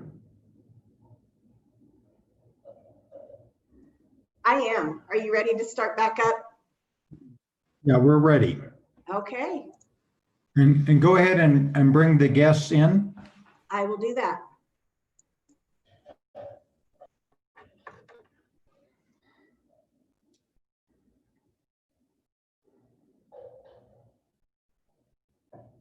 Okay, there, Chris. All right. Chris, sorry, we had a rather wordy last session, but you're up now. Please tell us your topic. Sure, Mr. Chairman, can you hear me okay? We sure can. Great, great. And you never need to apologize about going long. I thought it was a great discussion as well. Mr. Chairman, members of the committee, Chris Brown representing the Wyoming Lodging and Restaurant Association and the Wyoming Travel Industry Coalition. And, you know, as you've heard all day, hospitality and tourism has been challenged tremendously throughout this pandemic. Even though we are grateful to be back up and running, hotels are really only seeing a fraction of the business that they see at this time of year. And likewise, restaurants are open, but are operating at a limited capacity due to spacing restrictions and really reductions in volume of traveling public that they typically see. And so both of those sectors of our industry are seeing lower sales volume. Mr. Chairman, before I go further into that, I'd just like to take a moment to lend our strong support and appreciation for the committee moving forward with the liability bill. I appreciate also Chairman Driscoll and Senator Anselmi Dalton's work on that during the past legislative session. I think the reason that the legislature did not see a concentrated push on that issue during the first special session is because, at least from my perspective, I was under the impression that it was a second issue, that the first special session really was focused on, let's make sure that we get this direly needed funding out to businesses that need it in bills that minimize the amount of turbulence, discussion, and controversy that could come up. And we knew that this would be a discussion that warranted a lot of push on both sides. So very appreciative that the committee is taking that up.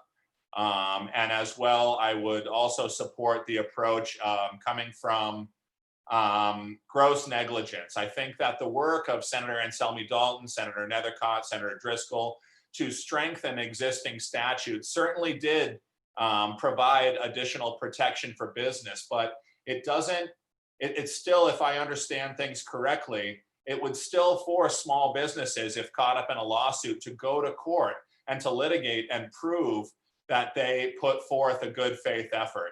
It's our perspective that if a bill is brought forward that could instead turn that around and say, you need to prove that the business was grossly negligent, we believe that that might reduce some of those potential expensive court fees for small businesses that already have their backs on the ropes during what is a very uncertain time. So I don't want to belabor that point. I know you had a lot of discussion on that, but we stand fully behind that. And we are working with a coalition being led by the Wyoming Business Alliance to support and move that issue forward. So thank you for taking that up.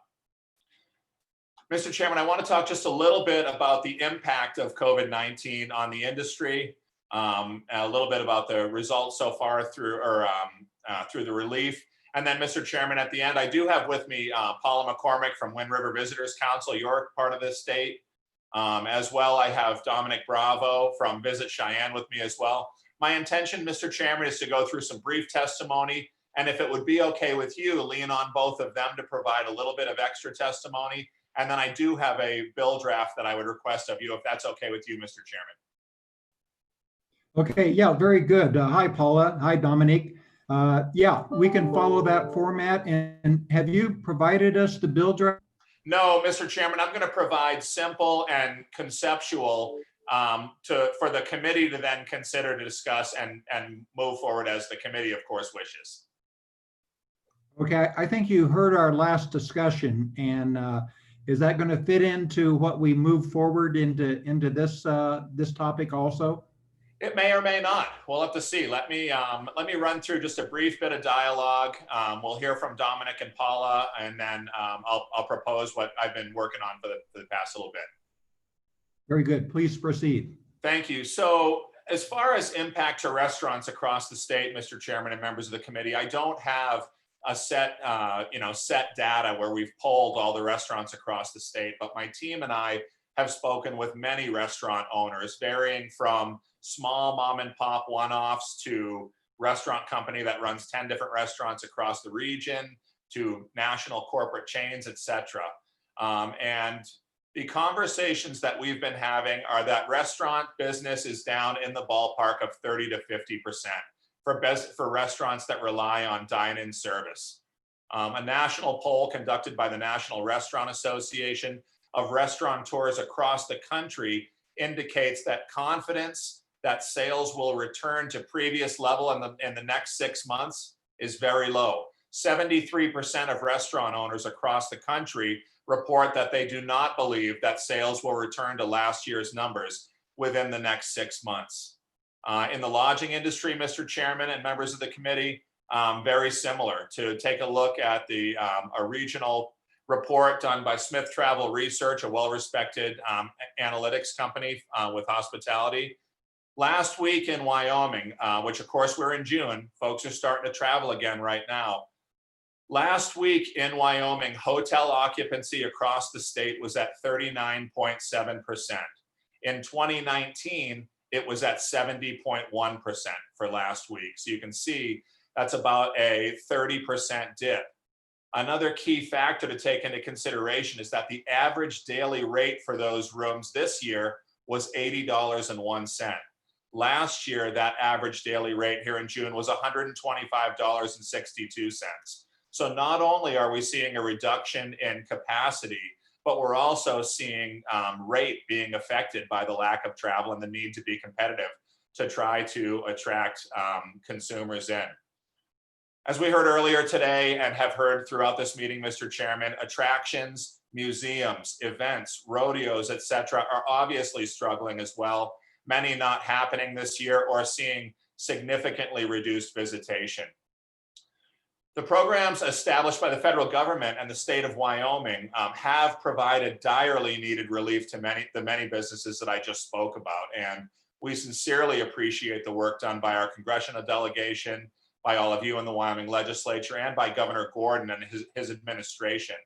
And while these relief programs have been very beneficial to businesses across and helping them continue to move forward, there are some entities that are falling through the cracks and that need help.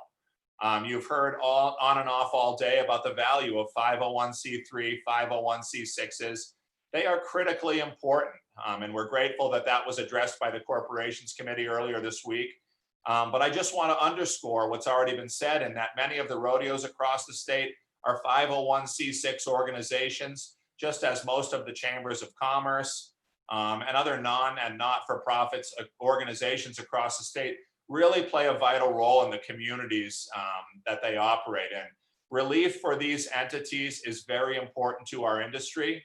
I heard it mentioned earlier that some 501c6s are set up as advocacy groups, and certainly that is the case. And it would be our assumption that any legislation moving forward that would provide relief to any advocacy group would have a disclaimer that said none of these funds shall be used for lobbying. We hope that that won't be a barrier to many of these groups receiving the relief that they need.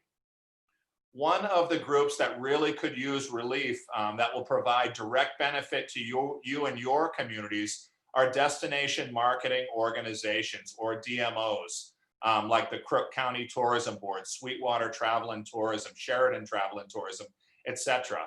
There are 26 DMOs located across the state in all 23 counties. Mr. Chairman, almost all of them are at the county level. There are a few at the municipal level. These are the lodging tax boards across the state that promote your communities.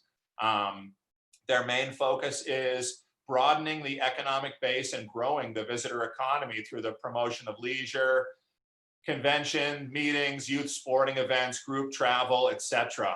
And rather than the 501c, the various 501c entities that we've been discussing today, destination marketing organizations in most instances are quasi-governmental entities. They're typically appointed joint powers boards where the county and the city appoint the members of the board as guided by statute. They're funded by 100% by local option lodging tax dollars and are directed by statute on how those funds must be spent. At least 90% of those funds that they utilize through the local option lodging tax must be spent on marketing and other tourism related initiatives. In speaking with many of the DMOs around the state, they are budgeting to be down 30 to 50% this year. And this has a direct impact on your local communities being marketed to travelers that are traveling throughout the state. Even, we hear a lot about, there's a lot of focus on the national parks, on Yellowstone, on the Tetons, on Devil's Tower. But even in instances when travelers are here to visit our national parks and monuments, the DMOs play a vital role in slowing travelers down with the intent of getting them to spend a night or two in your communities or stop in to get gas, spend some time in the retail shops, etc. And the DMOs really need relief as well to be able to promote all Wyoming communities to the greatest extent possible. Mr. Chairman, before I go further and get into the details of what we would propose as a kind of general framework for the committee to consider, I would like to turn this time over to Dominic Bravo and Paula McCormick for further discussion, and then I'll be happy to get back, Mr. Chairman, if that's okay. Okay, Dominic and Paula, who wants to go first? Ladies first. Okay, Paula, you're up. Okay, I am unmuted. Thank you, Mr. Chairman and committee members, and thank you, Dominic. So I am the marketing director for the Wind River Visitors Council. That is Fremont County's Lodging Tax Joint Powers Board. And we, obviously, our mission is to support tourism throughout the entire county, and that are all of our communities like Lander, Riverton, DuBois, Shoshone, Hudson, 2 tribes on the reservation, and then a lot of smaller communities. We were 7% up year to date over a record year last year in February for lodging tax collections. That money was being invested and promoted in, obviously, promoting our brand, Wind River Country, trying to get people on Highway 287 to and from the national parks. And when COVID hit, we have now budgeted for the next fiscal year. We have cut our budget by 30%. We have $200,000 less to invest in marketing tourism in Fremont County and supporting our businesses. And I know this is really going to impact our ability to help our businesses. We have a lot of dude ranches, outfitters, obviously our hotel properties. It is just really affecting all of us, and we are spending every penny that we can find right now to relaunch our marketing campaigns. The Wyoming Office of Tourism is doing some great co-ops to try to relaunch tourism in the state. We leverage every dollar that we have with their programs, with their funds.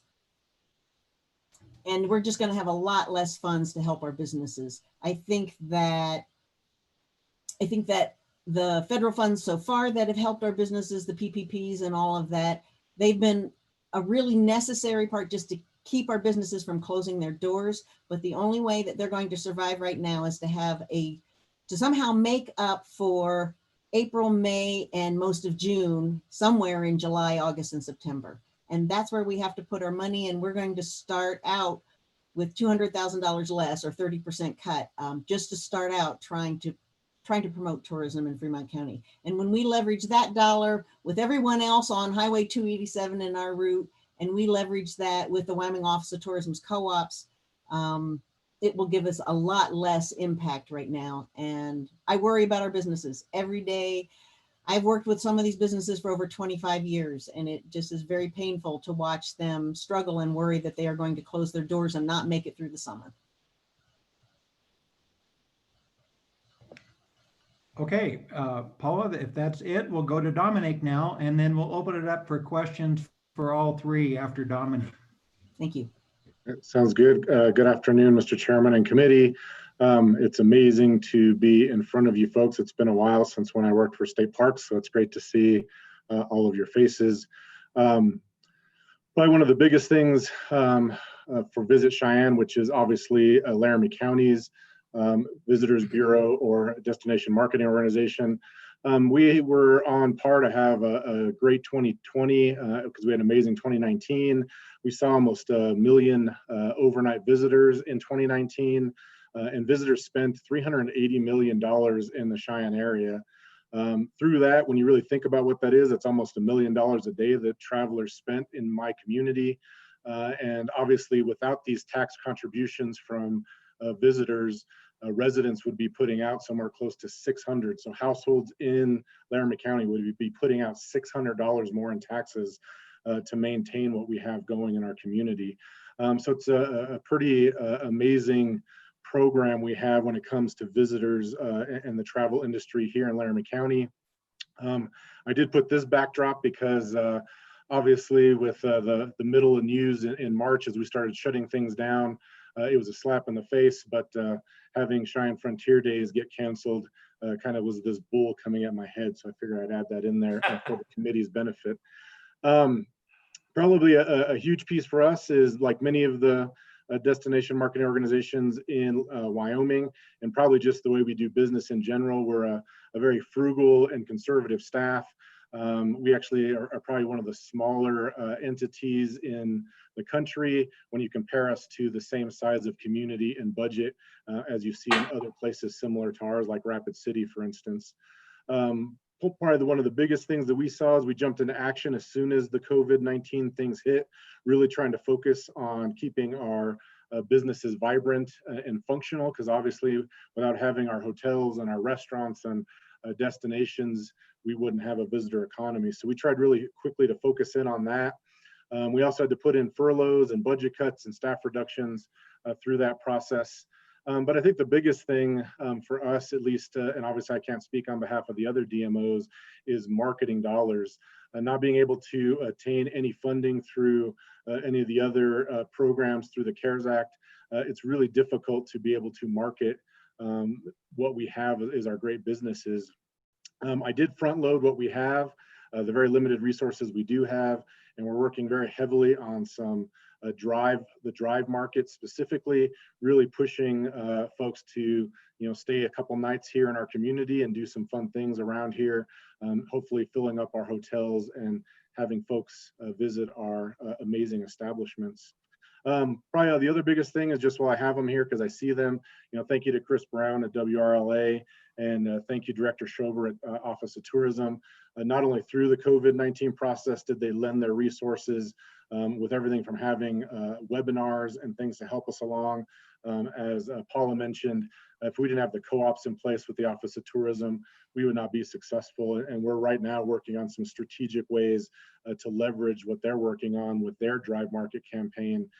So, just thank you to both of you and all that you're doing in that.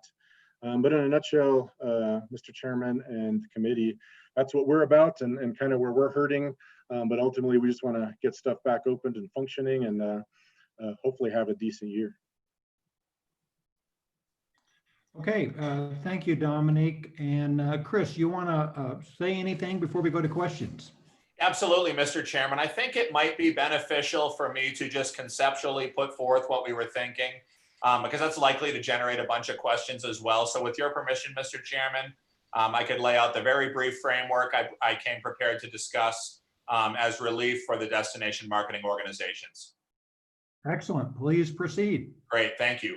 So, Mr. Chairman, in 2019, the local option lodging tax boards, these DMOs across the state, generated and collected in the ballpark of $21 million that was spent as guided by statute locally to promote local attractions in your local communities. We're halfway through the year right now, and many of them are predicting or budgeting now to be down up to 50% in collections for the reasons that we've already talked about. So that would be about 50% of the second half of the year in dollars not available to promote your local communities. So, Mr. Chairman, what we are proposing moving forward is a $5 million request to be distributed to the counties as the local option lodging tax is right now, directly to the counties, and then overseen by the destination and marketing organizations across the state as the lodging tax is right now, and to be used as already guided by statute, where the statute specifically states that the local option lodging tax, at least 90% of which must be spent on tourism, marketing, and other tourism-related initiatives.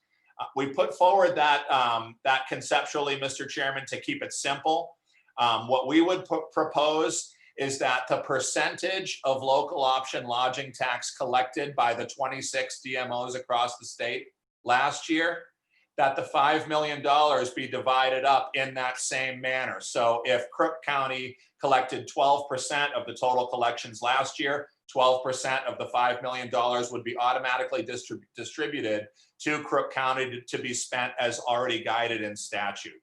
I realize, Mr. Chairman, that that's a very simple approach, but we just wanted to provide something as a framework for the committee to consider and discuss, because getting funds to these DMOs across the state is going to be vital. I referenced earlier how appreciative we are of both the federal and the state relief programs that are out there.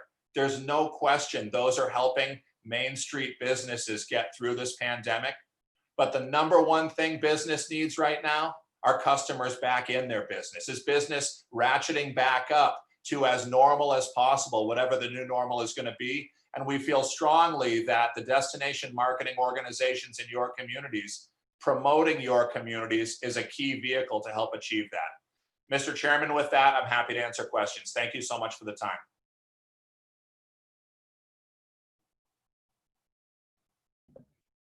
Very good. Thanks for that, Chris. Committee, questions on this $5 million request for local option tax replacement? Senator Dalton. Thank you, Mr. Chairman. As you know, I am an expert on this law, and I think we did talk about it at the initial time as having it be an interim topic to say, why can't all the communities do the same formula as Jackson versus the 90-10 split? I don't see why Teton gets the right to have concerts and make bike trails and do whatever they want, and we are forced. Why do we have to tie the hands of my marketing person, to say she can only use 90% for marketing and tchotchkes and things like that, when we'd be better off to say, hey, let's come up with an idea of what really will help the community. Should we repair the toilets at our soccer field, or should we advertise and give out tchotchkes? I think why are we so wed to having Teton County be the only one with a free reign when they get $7.7 million a year with 1% tax? That's 14 million. Of the 21 million that's raised, 14 million goes to Teton County, and they use it for Zac Brown concerts. I mean, it's a lot of money that they get. And I don't think it's fair to my area. I think we should be allowed to have the same free reign of how to use it. So I would suggest, if we do propose this, that we allow the funding to go in the same manner as it's distributed under the Teton County formula. And that's when the only person that gets to do that is because they raise over like 1 million in tax. So I would suggest to the committee that we say, let's let everyone have the free reign. So that's what I would propose. And I'd ask you to say why we shouldn't, Chris. Mr. Chairman and Senator Enns. Pardon me, Mr. Chairman. Go ahead. Thank you. And thank you, Senator Anselmi Dalton. I knew this would come up. I'm aware that this is a topic on the interim topic list. And from my perspective, really, it's two separate topics. I don't get the sense in talking with industry and the DMOs around the state that they want to broaden the local option lodging tax that way. And so I don't want to muddy the water with needed relief now and the broader conversation that Senator Anselmi Dalton wishes to have. I respect the desire to have that conversation, and I understand that it's forthcoming later in this interim. If the committee so chooses to broadly use these funds for that, that would be at the committee's choice, but I would want to go back to industry and the DMOs to hear their opinions on it. Okay, further questions on this topic? Committee. Mr. Co-Chair, you have any comments on this topic? Thank you, Mr. Chairman. My only one would be to stick with the model we have. I think that the cleaner and simpler we can keep these relief bills, the better chance of success they have, and the easier route we're going to have all the way around. Thank you. Okay. Seeing no further questions, Mr. Brown, please proceed. Oh, Senator Manise. Thank you, Mr. Chairman. I'm in the same camp with Senator Dalton. If we're going to do that, we need to make it equal for everybody, or I won't support it at all. Okay, very good. Okay, Mr. Brown, please proceed. Thank you, Mr. Chairman. That concludes the majority of what I wish to say. I would just, I guess I would just close in saying, with the uncertainty of if and when a special session is going to happen, I'm not necessarily married to the idea that this is a bill. I'm not sure if support from the committee to the governor's office, whatever the appropriate vehicle forward for this is, Mr. Chairman, at the end of the day, communities need this funding to promote themselves, to try to ratchet business back up to the greatest extent possible. The sooner we can get to what the new normal is going to be, the sooner these businesses are going to get back onto some stable ground. And I appreciate the time today. Thank you. Okay, Representative Freeman. Thank you, Mr. Chairman. And my question is are these organizations allowed to ask for relief now under the programs that we have, or have they been excluded by some sort of magical wand? Mr. Chairman and Representative Freeman, I'm not aware of any sorcery taking place right now, but no, we have turned over every rock, and I can't find a path forward with either the federal programs or the state programs where quasi-governmental entities that the vast majority of these DMOs are able to apply for relief right now. And that's why we're before you today. Okay, further questions? Ms. McCormick and Mr. Bravo, do you guys have any follow-up on your comments and in this discussion? Thank Go you, ahead. Thank you, Mr. Chairman and committee members. I just wanted to say that what I'm seeing in Fremont County, and I know it's being replicated in all 23 counties, is that it's the one thing that we seem to be able to help get cash into businesses immediately. That if we can influence those people who are making some plans, whether they're in surrounding states or whether they're much further out, some of those out-of-state license plates that you've been seeing, Mr. Chairman, in Fremont County driving through, if we can convince them to get to Wyoming and to travel around to multiple counties, that is immediate cash into our businesses. We know that so many of the other programs or just so many of the other industries are just not going to bounce back as fast. But this is something that we've got about 3 months to do. And if we can do it well, it will make a huge difference in those hotels and restaurants and the retail stores where a lot of the spending does happen by our visitors. So we've got about 3 months to do it. And I think that we could really do it if we weren't so hamstrung. Thank you. So just a follow up to that for Chris, this $5 million you're requesting is for spending this year, not to get ready for next year. Mr. Chairman, I am a little bit unclear on the federal guidelines as to what exactly defines spent by December 31st this year. In my perfect world, these funds, the legislature or the governor allocating these funds to the DMOs would constitute it was distributed by December 31st. And that way giving the DMOs flexibility. Some promote fall and winter more heavily than others. Some promote summer more heavily than others. And so I would prefer flexibility if that is possible. And if not, we will certainly make it work and live within the guidelines as passed down by the federal government. Okay, thank you, Chris. From Paula's comments, it sounds like the sooner the better to try to capture some of the money this year. Paula, am I reading that right?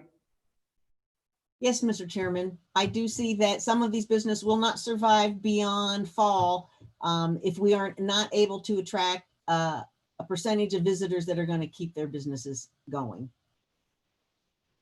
Okay, I'm wondering if this request really isn't going to be a bill draft, but a letter to the governor asking him to backfill the lost local option tax ASAP to help this situation, but then let the local groups decide on how they spend the money, whether it goes for this year or into the fall or into next year. So that's what I'm thinking now. Committee, what are some other thoughts here? Representative Freeman. I would like to hear what John Brady says about this, because from what I understand, and this may not be true, is you can't backfill for lack of revenue. So I'm wondering whether or not that this meets the federal guidelines. I think maybe a matching program would be something more to give these boards the ability to spend a little and get a lot. And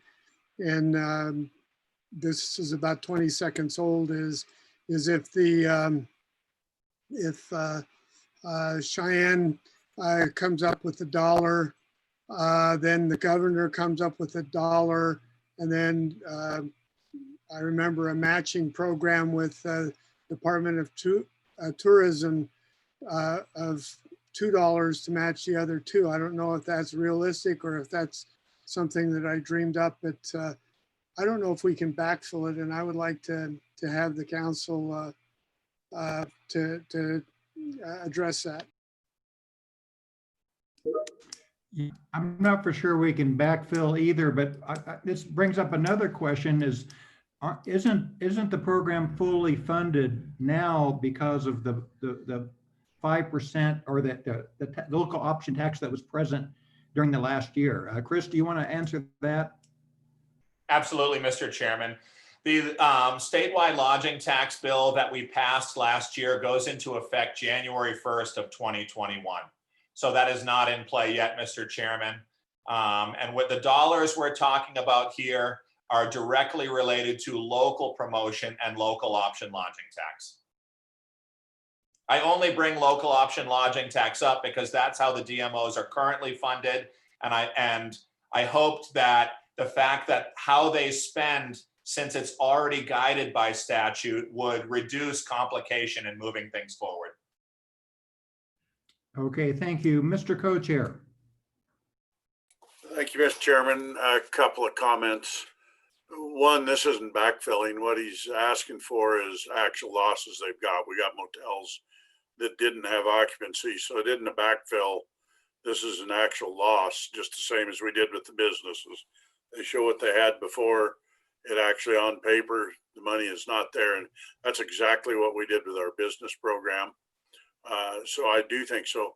Second is on all these programs, and I've questioned them in that way, the AG's got to review them and make sure they think that it meets Treasury guidelines and goes through. So while we shouldn't just go blatantly violating it, I can assure you every bill we do or any move the governors make is very carefully vetted, because the feds have made it very clear if you violate these rules, they will come back and ask for the money back. Okay. Mr. Brody, I saw your hand up. You had some comments?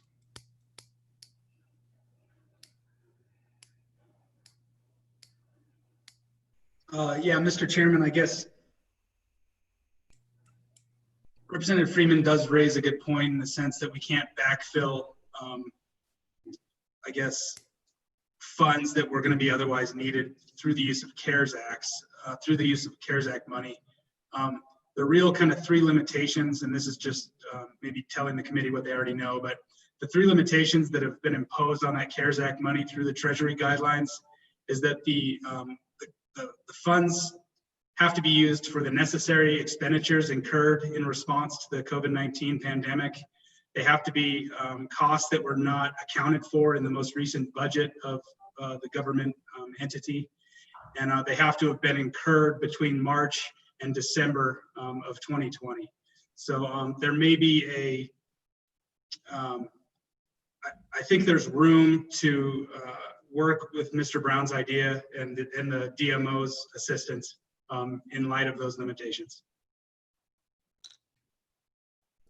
Okay, Mr. Brown. Thank you, Mr. Chairman.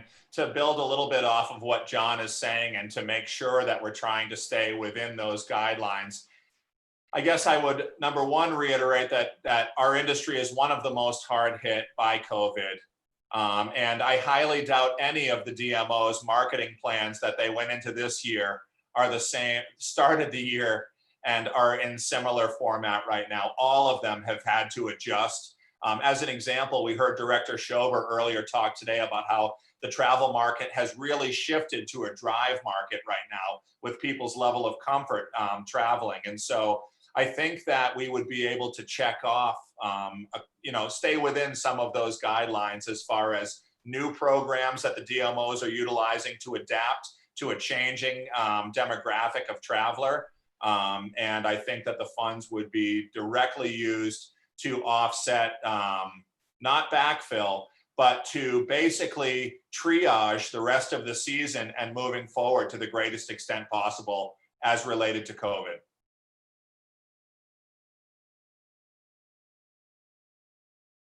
I can't hear you. I'm sorry, Mr. Chairman. Sorry about that. Committee, further questions? Okay, go ahead, Senator Manise. Thank you, Mr. Chairman. The 5 million, how did we arrive at 5 million? And the follow-up to that is, have each of the DMOs documented their related COVID losses up to now? Go ahead, Chris. Thank you, Mr. Chairman. Senator Moniz. We came to 5 million because in 2019, the local option lodging tax boards, the DMOs, collected in the ballpark of $21 million annually. That's the budget that all 26 DMOs across the state had to work with, respective to the percentage of which of that they collected. Half of the year has gone by, so I cut that number in half cleanly as 10 million. They're projecting between 30 and 50% losses in their budgets. And so half of 10 million would be 5 million as projected budget shortfalls for local marketing. That's how we arrived at that number, Senator. Okay. Further questions? Senator Dalton. Thank you, Mr. Chairman. And not to beat the dead horse, but I just wanted to quickly say that it isn't hard law to pass in my mind to take out that $1 million threshold, which I can't figure out where that ever came into law. I don't know why there's $1 million threshold dollars. If you collect $1 million in lodging tax, which is only Teton County, then you get the 60-40 split where you're allowed to use it for on beyond tchotchkes. And I just think it's not a hard thing. And I just would request that if we do a bill draft, that all the counties get to play in the same game and make it fair. I know President Dockstader and I worked a lot on that during our past session, and it was an important priority for me. And I think it's fair. I'm in the hotel business. If this would help me, I'd be all for it. I have 400 hotel rooms. I mean, I'm the only person here in the hotel business. Well, I guess Chairman Driscoll is too, but I mean, I don't have Devil's Tower in my backyard, and I don't have Yellowstone in my backyard either. I have, I have a lot. My marketing person is great, but she'd like to have the flexibility to use it for other things too. And I just asked for that flexibility to put in the law if we're going to go down this road. Thank you. Okay, I think I saw, yeah, Senator Manise. Thank you, Mr. Chairman. I second that. Okay, further comments, further questions? Okay, thank you, Chris and Paula and Dominic. We'll, now, I did ask earlier whether you see this as a bill or a letter to the governor for, because I think the governor is, I think this is permissive for him to do this. Mr. Co-Chair, what do you think? This needs to be a bill. I've dealt with the governor's office, and I really truly believe that this is one of the ones that does need to be a bill. It's just that doing a bill will delay it that much further before, because we don't know when the next special session will be. So Paula, do you want to comment on that, or go ahead, Mr. Kerr?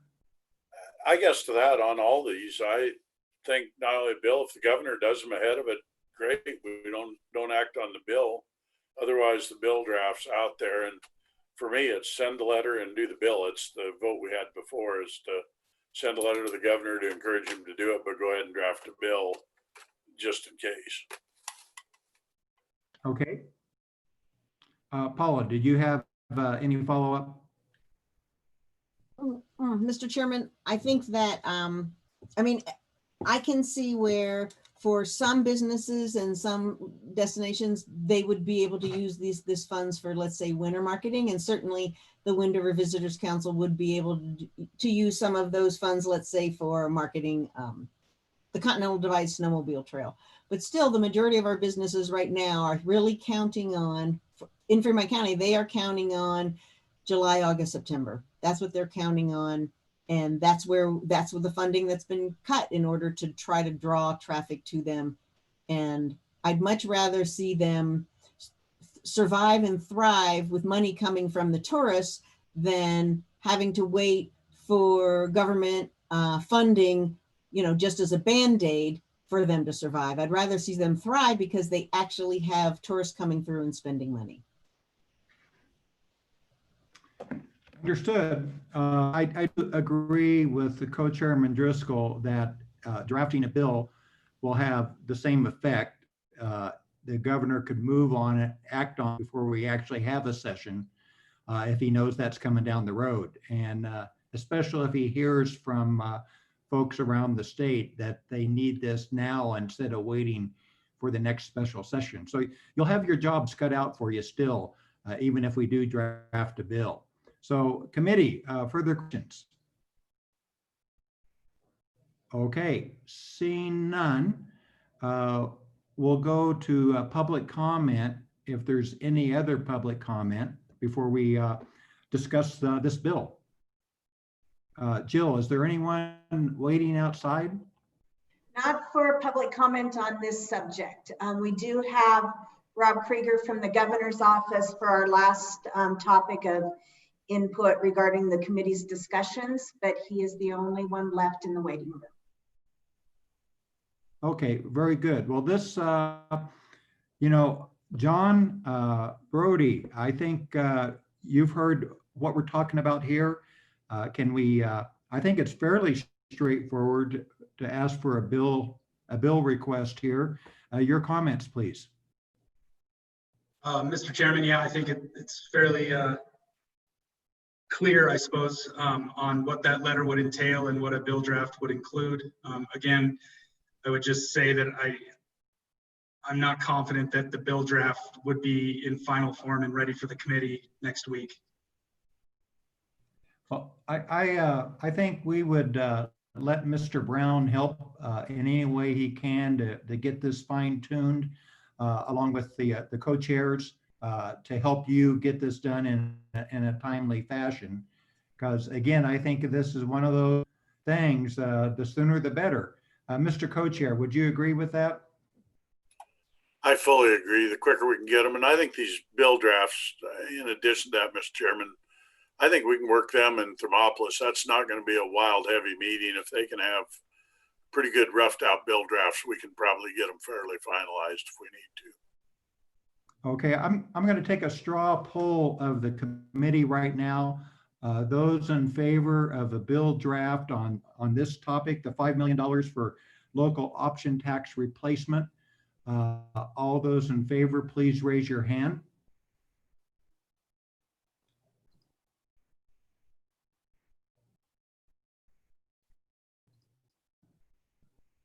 I've got at least 9, so that does pass. Okay, Chris, you guys have any more comments? Just thank you very much, and we're happy to help with anything needed, as always. Okay, Senator Manise. Thank you, Mr. Chairman. My vote was based on the split that Senator Dalton had mentioned. We need a little direction, I think, and a feel from the committee on their thoughts on that as well. I'd kind of like to know where we stand. I can't support it if it's based on what we've done in the past. I'd like to see the split change. If we do that, I'm in favor of it. If we don't, I'm not. Okay, Mr. Co-Chair. Thank you, Mr. Chairman. I'm fine with the split change in it. I'm opposed to it, but we'll fight that battle out when the bill comes. So we're able to either amend or strip in the bill, and I'm comfortable. Let's just get a bill out there. Representative Winter.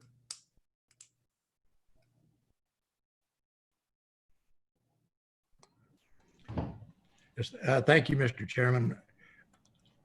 I'd like to have ask Senator Anselmi Dalton to explain a little bit about the split that she's talking about, and just so we can know a little better what we're voting on here. Thank you.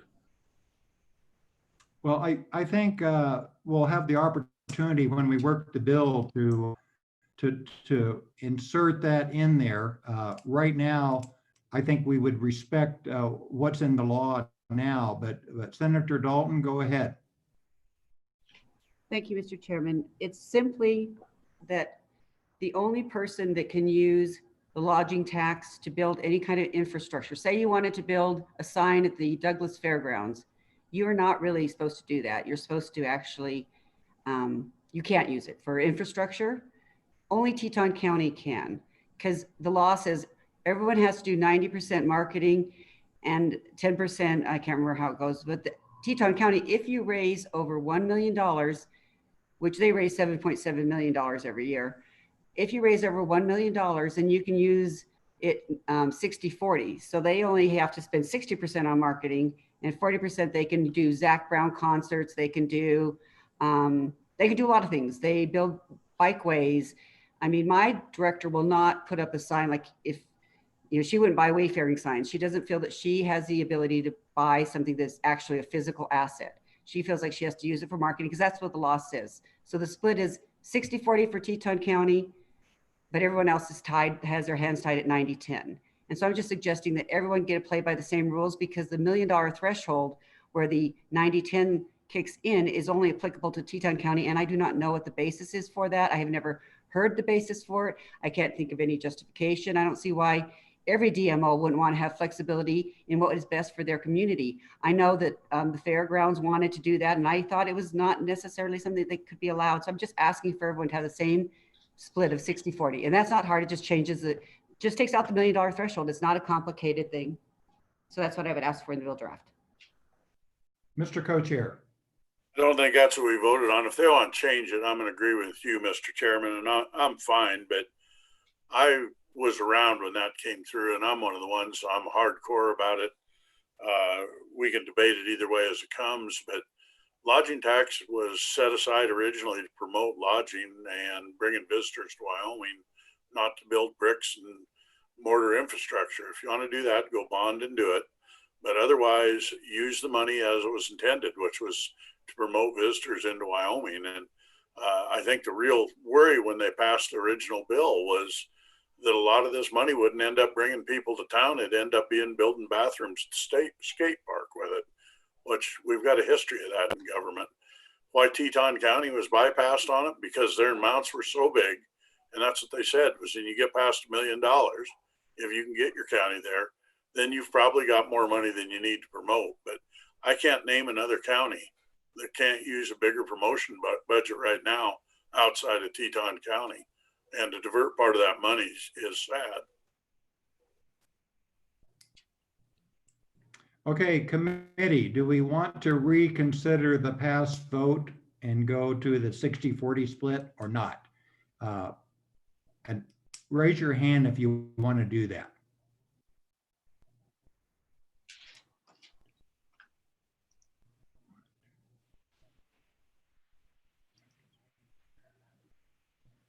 Looks like there's 8 hands.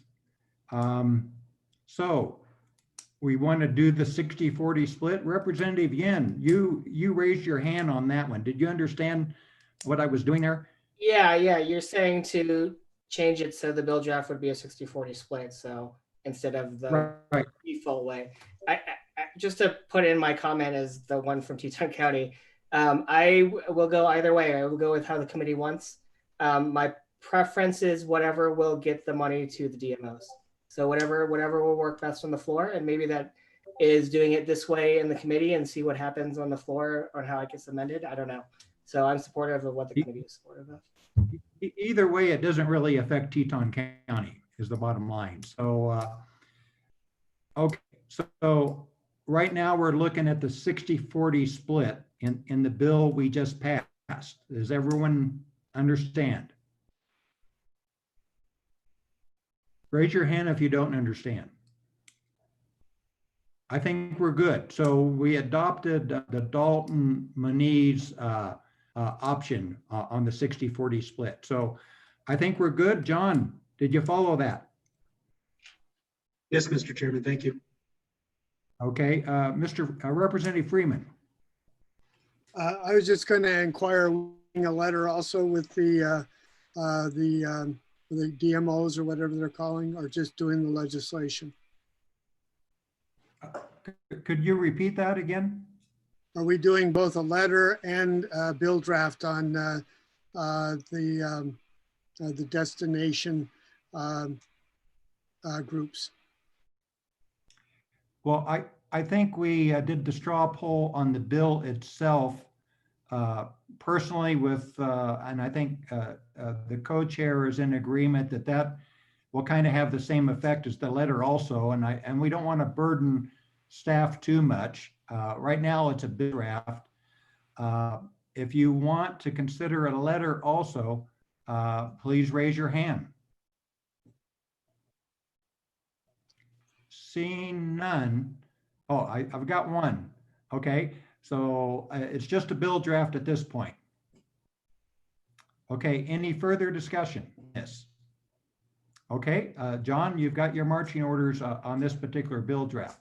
Chris, do you have anything else? I do, Mr. Chairman, and I hope I stay within the lanes of appropriate. I would just put forth that the intent of our bringing this bill forward is to drive traffic into businesses. And I'm not sure in the short term that constructing bathrooms and other infrastructure that is there to facilitate tourism will drive traffic into businesses in the short term. I also would want to make sure as we advance the concept that building infrastructure like that would, or the potential to, would fit within the federal guidelines of COVID spending. So I want to make sure the bill stays clean so we don't come across an unintentional misstep that kills the intent of the bill, Mr. Chairman. Okay, very good. Any further comments from anyone? Okay, we'll close this subject now. And thank you, Mr. Brown, Ms. McCormick, and Mr. Bravo for your attendance here. Thank you very much. I think we'll go back to the previous topic that we pushed forward here. The last request was to break the request for funds into the separate categories. Is that correct, Mr. Task, Representative Task? That was what I was thinking. I won't have heartburn either way. The easiest way to pass it is best. If you want to, the group thinks we should leave it all in one. That's really fine with me. Thank you. Mr. Co-Chair, do we want to try to do, I don't know how many separate bills that would be, probably at least 3 and probably more. I think it might be easier just to leave it all as one draft right now. Mr. Chairman, I'm fine with that. I will be bringing one last bill on the events at the very end. We'll see if the committee likes it or not, but I do think it warrants a standalone at the end. Okay, and I don't think we voted on that issue to try to bring some relief to these businesses that aren't going to have an opportunity to show losses before the fall. But John, what understanding do you have at this point? John Brody. Mr. Chairman, I think you are correct. There was a good discussion about having a draft bill or a letter to assist in the tourism sector, mainly hotels, restaurants, outfitters. But I'm, at least according to my notes, I don't think that was resolved as to what the action of the committee would be. Well, I think we want a bill to do that, and I don't know if we need a separate letter. Mr. Co-Chair, what do you think? I don't think we need a second letter. Thank you. Okay, so all those in favor of John staff doing a draft letter to look at helping some of the businesses with their losses that have not been able to claim their losses up to this point because of the seasonality of their business. All those raise their hand if you're in favor of that draft. Mr. Chairman. Okay, that passed, but go ahead, John. Sorry, I'm confused. Did you say, do you want a draft bill or a draft letter? No, this would be a draft bill. Oh, okay. Thank you. Okay, and that passed. Okay, Representative Freeman. I thought you said that it's a draft letter. So I don't know if that affects the vote. I was voting for both. My concern is whenever we wait for a draft bill to be done and scrubbed up and a final approval, and then we have to wait for the special session, then we have to get it all involved and passed. And from what I understand is that we have to have a receipt by December 30th. And if we wait for a special session, have it passed, and then the rules come out, and then we start spending the money, Cinderella had to be home by midnight. Mr. Co-Chair. Mr. Chairman, thank you. I agree with that principle, but I think we've just seen on Monday exactly how it really works if it's done right, which the Business Council subscribed all of that money in basically 24 hours, 500 applications. And I think it's pretty clear that we can go up fairly late on this as long as the businesses are ready, they have their claims ready, and we have it done. I think we've got more than ample time to do a bill to get it there. The main thing is to make it clear to the governor that we'd like a placeholder on a dollar amount out of either the second or third tranche to make sure that they're not out of money by the time it comes.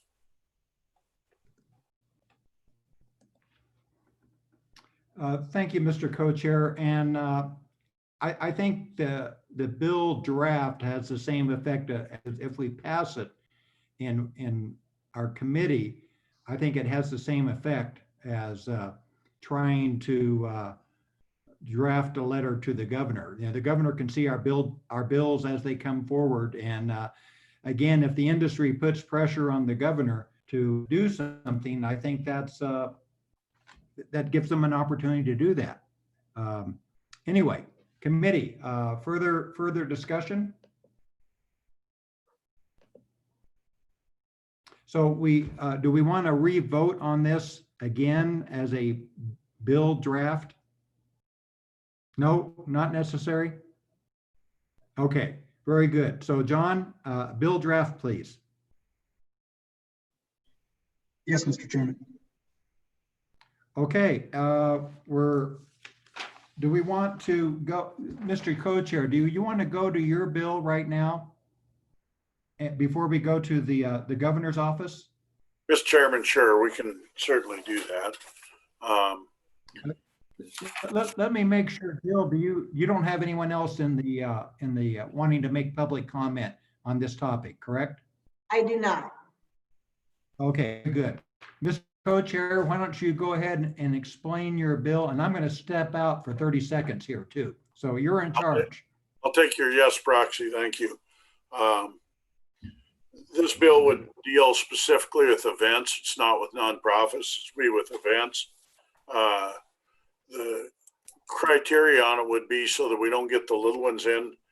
They'd have to be a event that's either regional or a large local event. 5 years or more in business would be my thought, and I'm open to any of these changing. They need to show a proven economic impact on the local budget, and they have to have a charitable function towards what they do. And that doesn't mean they give 100% of their money away, but they have shown that they're more than just an event that's there to make money for themselves or to go on. And that would take in the events that I talked about earlier, catches the rodeos, and it catches some other ones.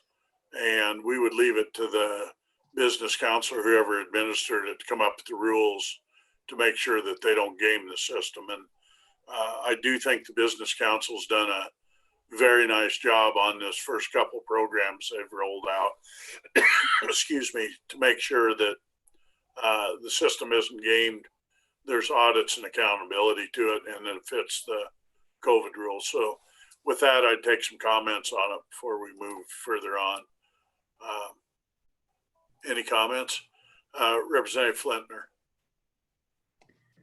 Mr. Chairman, thank you. And I agree. I think I like your hypothesis, and I think we need to do something for these events that definitely have a very large impact on our local sales and use dollars. So I'm definitely in favor of your suggestion. Representative Freeman. I'm also in favor of your suggestion, because I think events are very important to the economics of our towns especially during the summer. But what you were talking about is that they have a charitable leaning. We have a event in Green River, Flaming Gorge Days. It doesn't really make money, and it still has to be supported by the local city and stuff like that. So how would that event, that particular event, be handled by your bill? We want to create a gateway. Flaming Gorge Days is actually one of the ones in my private conversations we've talked about. Those are the exact type of events.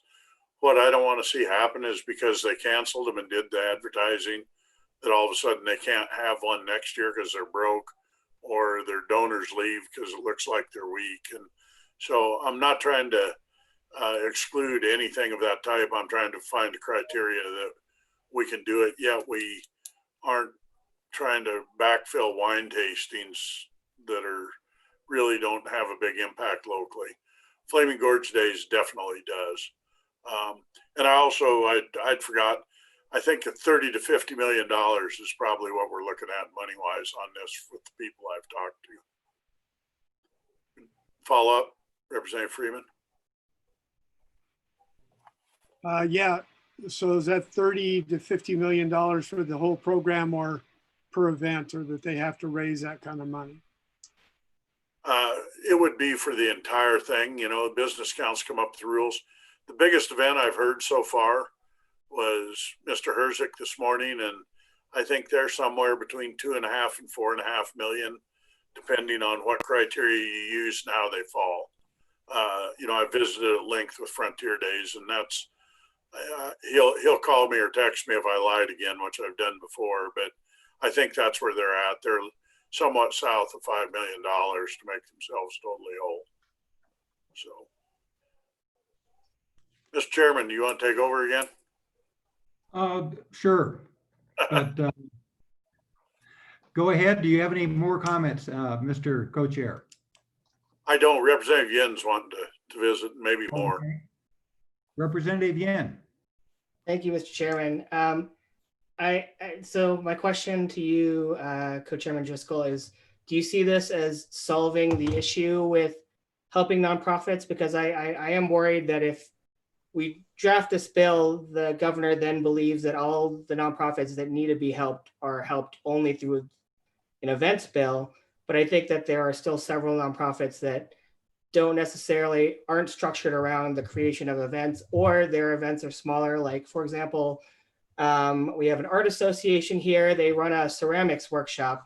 They do have a small event, and I think they still have an impact on the community, but I don't know if they would fall under a criteria for large events that I think this bill contemplates. So I'm wondering, do you think this is complementary to tackling nonprofit issues, or do you think this is the answer to tackling the nonprofit issue?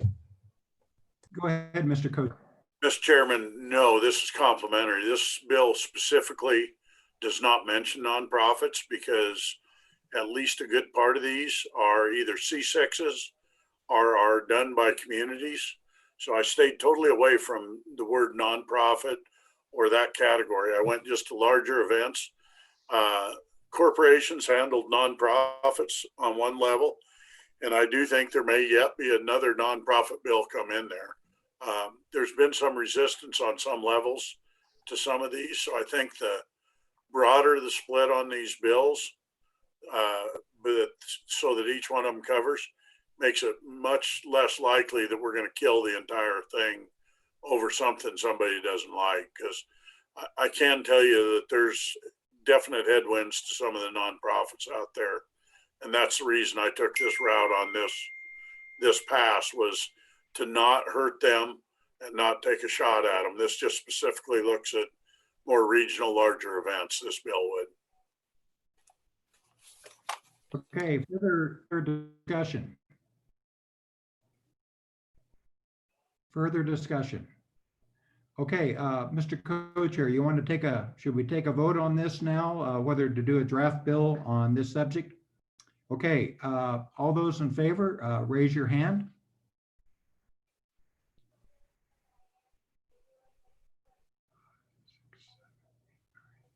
All right, I got 11 votes there, and so that does pass. Mr. Brody, can you add that to your list? Oh, Representative Tass, do you have a comment?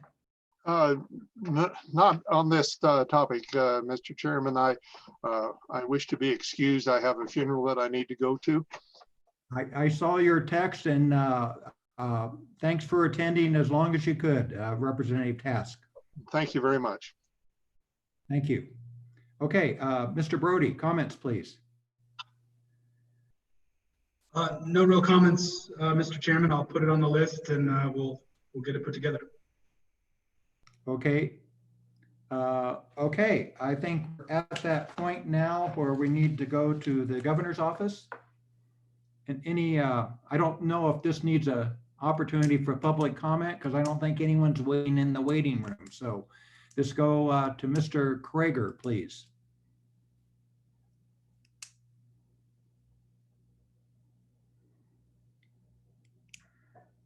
Mr. Krager, welcome to the TRW committee. Thank you, Mr. Chairman. Can you hear me okay? We can. Great. Well, thank you. My name is Rob Krieger, Business and Economic Advisor to Governor Gordon, and thank you guys for having me today. I'm going to first start by clarifying some of the things that were mentioned throughout the day, and then wrap up with an update for the committee on how this business program is going so far. So the first thing I want to clarify are nonprofits. There's been a lot of discussion in this committee, as well as corporations and many others, about the decision to exclude them from the first tranche and the first program. I want to be very clear that the second and third programs, C3s and C19s, will be eligible for these programs. There was a lot of debate within your guys' body during the special session, and where we came down on it was unanimous within the body to help these small mom and pop shops. It was not unanimous to help nonprofits, or if they should be included, I should say. So the route we took to make sure we sort of split the middle, and I heard discussion this morning kind of alluding to that, was let's make sure these small mom and pops are first in line, those who may have fallen through the cracks with SBA assistance, or those who did get SBA assistance and are still needing some help. So that is the route we took in the first tranche. And I would also point out the first tranche is $50 million. Second is a much larger bucket. So that second bucket of $225 million will be open to certain nonprofits. We have worked, the Business Council and I have worked with the head of the Wyoming Nonprofit Network and many nonprofits around the state on how this could work and what they would prefer. And I think we've come to a good agreement and will be great for the second and third programs. I do want to just note why we chose C3s and C19s. C3s are the bulk. They employ a lot of people in Wyoming. And C19s are your veterans groups. And then the reason for including those, it's very important right now that they receive funding and help. And also this is the route that the Small Business Administration took. And as has been noted throughout the day, the last thing we want to do is kick a lot of money out the door and get it out there with Treasury to come back in December and say, you didn't do that right, you owe this back. That we don't want to do that. And so we do provide a little bit of comfort with going with C3s, C19s as SBA did, and as Treasury has been okay with. To the DMO, the Destination Marketing Organization topic, Mr. Brown laid it out very well, and this is tough times for these businesses that are funded through this local option lodging tax. And some communities will be affected more so than others.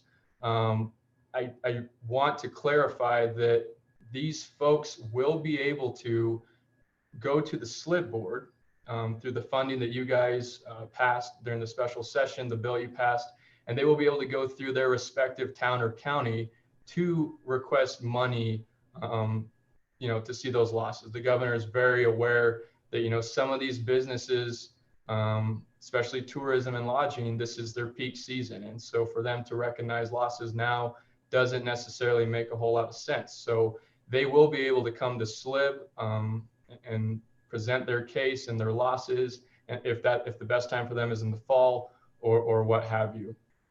Another piece I want to mention from a discussion earlier today is the set aside pots for ag, outdoor rec, and some of those industries. Joe Budd in our office, along with the Wyoming Business Council and Chairman Boner, I know are working on a bill or a draft letter to send to our office on how we can recognize these businesses. Again, pointing out the fact that maybe they can't really show their losses yet. So I just want to assure you guys that we are working on that, and it's moving forward greatly. So to that, I want to point out that the second and third programs of the House Bill 1004 are moving forward in rules right now. The timeline laid out for early July, we're right in line with. So that will be good. To the first program, I want to provide some analytics to you all. And I think Chairman Driscoll touched on a little bit of this. We definitely saw some demand in the first few hours of this program, which is great. It's exactly what we wanted. So as of this morning, we have 59, almost 60 million in applications for this first tranche. And I realized that the first bucket was only $50 million, but you guys allowed us a 25% flex authority within those programs where we can move some of that money from different programs into this to make sure we're hitting these small businesses that, again, was unanimous within the legislative body to make sure we're helping these small mom and pops. So we are still encouraging folks to apply, make sure that they don't get discouraged at the fact that we're past the 50 million mark. I would note that the first 48 hours was very fast. Even the first 24 hours was faster. So we have seen a little bit of a leveling off, which means hopefully we're getting, those businesses either got federal assistance already, or they're maybe getting back up on their feet. I've heard from certain folks like Sheridan County that things are starting to pick back up and their sales tax is actually beating where they were last year. So hopefully those who need help are definitely getting it. Another piece I would like to touch on is I gave you the dollar figure. The number of businesses that have applied is over 2,300. And, you know, the Business Council has worked really diligently, and I'm happy to announce that they were able to cut checks within 48 hours to some of these businesses. Now, we do have fraudulent checks and a pretty rigorous course that we go through on the back end, the Business Council, as well as the Auditor's Office, the Secretary of State, and Department of Workforce Services, to make sure these are valid businesses and do follow the criteria. And they have expedited that. So we have been able to cut checks and get some of that money into these businesses' bank accounts within 48 hours. So that's the update on the first program. Again, the second and third programs will be rolling out in early July. And again, I just want to note that certain nonprofits, the C3s and 19s, will be eligible for those programs. Thank you, Mr. Chairman. Thank you, Mr. Krieger. Let me be clear on the one bill draft we requested for the 5 million for the local option tax. Are you saying we don't need to do that bill, or should we go ahead and proceed with that bill? Thank you, Mr. Chairman. That's, you know, if it's the pleasure of the body to go forward with the bill, I think that's fine. I have worked closely with Mr. Brown and the Restaurant and Lodging Association to work towards this. If I guess what I would say is they will be able to apply to SLIP. So if you guys would like to have a certain pot set aside strictly for this, and maybe it go through Business Council or what have you, that could be, I'll leave that to the pleasure of this committee, but there will be an option for those DMOs. I think, you know, what I'm thinking is we go ahead and leave it in the queue, and, you know, if it's not needed, that can be the body's consideration whenever we consider this in the special session, or the governor can basically say it's taken care of, we don't need this at some point. And we'll leave it at that. If Mr. Co-Chair, are you in agreement with that? Mr. Chairman, I am, but I'd like to move it to our bottom priority where it looks like it's taken care of. We probably ought to do first things first that weren't on the governor's list. Okay, very good. John, you caught that, I guess? John Brody. Yes, Mr. Chairman. Okay, very good. Put that one as our, I believe we have 4 bill draft requests, so make that the fourth one. Okay, any questions for Mr. Krieger from the governor's office? Okay, Mr. Krieger, do you have any closing arguments? Mr. Chairman, I do not. Just want to say thank you guys for all your work and allowing me to speak today. Okay, well, thanks for attending. Okay, committee, we're back at the end meeting. John, I believe we have 4 bill draft requests. Can you agree with that? Is that what we've got? Did we end up with 3 or 5? Mr. Chairman, I believe you ended up with 5, actually. Okay, can you quickly give us the plot in each of those 5 bills then? Right. So the first bill is on the legislative ask by state parks, which was to modify 36.4.121H. And that was to allow for 60% of the funds in that account to be used for maintenance, and then we would include operational costs associated with outdoor recreation. Okay, very good. That's the one I hadn't counted in the 4 I came up with. So that makes 5. Go ahead and briefly review the other 4 also. Oh, okay. The second bill would essentially be to draft a COVID-19 immunity bill that would give civil immunity to businesses that are basically operating in this business climate, and make them immune from liability other than for acts of gross negligence or worse, intentional conduct, things of that nature. And Senator Dalton provided some language to assist in drafting that bill. The third bill is to create a program that would offer assistance to a segment of tourism service sector. Basically, as I understand it, this would be hotels, restaurants, outfitters, and perhaps community events. My thought was to perhaps provide a definition to cover all the types of entities that you think would receive this business or this assistance. And then it would be easy for the committee to include more people or disinclude people that perhaps the draft would have in it. But as I have it right now, it would include hotels, restaurants, outfitters, and then kind of businesses of that nature.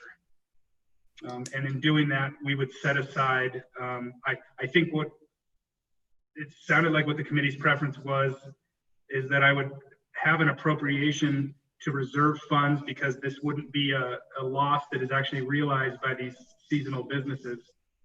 So I would reappropriate money that's been given to the governor's office, but I would just leave that blank and allow for the committee to debate that when the bill is up for consideration. Okay, thank you.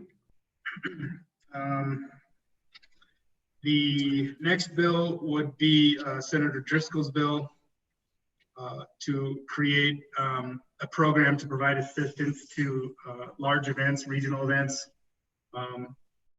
somewhere in the area of $30 to $50 million, with the limitations that Senator Driscoll outlined, that these businesses would have to have charitable contributions as part of kind of their business approach. 5 years in business or more, having a proven economic impact in the community or the region. And then I guess for the purposes of the bill, this program would be administered by the Business Council.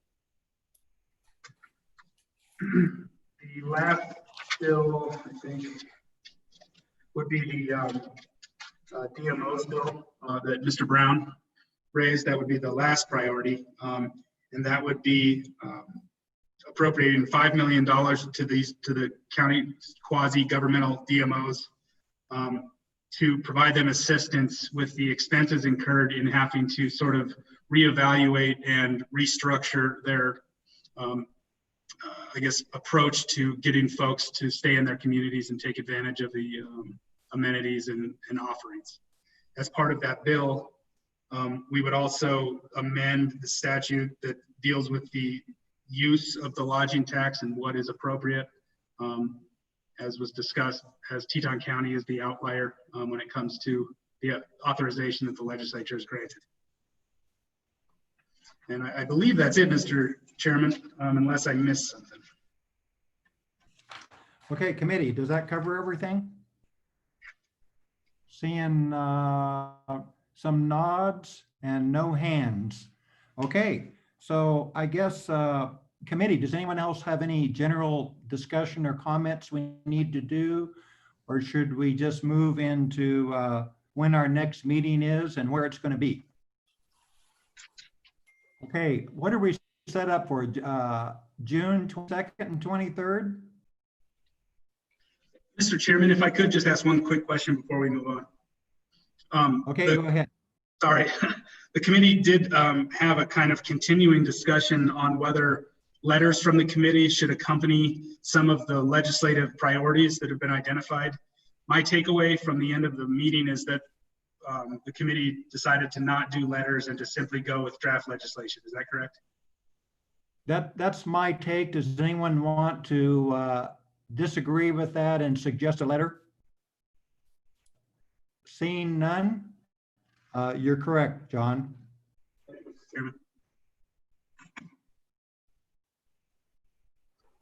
Okay, our next meeting is June 22nd and 23rd, and it's scheduled for Thermopolis. And I think many of the members want to try to have a face-to-face meeting. Can I have a show of hands of how many would be able to make it face-to-face?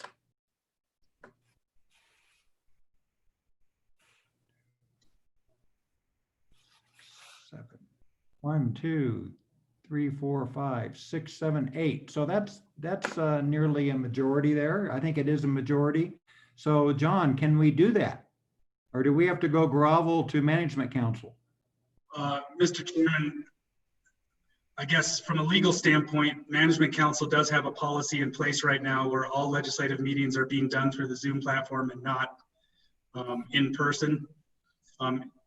Similar to what the Revenue Committee did most recently, this committee could seek a sort of waiver from that requirement. I've been in contact with Co-Chairman Driscoll and have communicated the request for that type of waiver to Director Obrick, who staffs Management Council. I haven't heard anything back on the results of that, if Management Council has been polled or not. I guess that's the most I can really say about that. From an LSO standpoint, we are bound to operate under that Management Council directive. So we're kind of between a rock and a hard place right now. Okay, Mr. Co-Chair.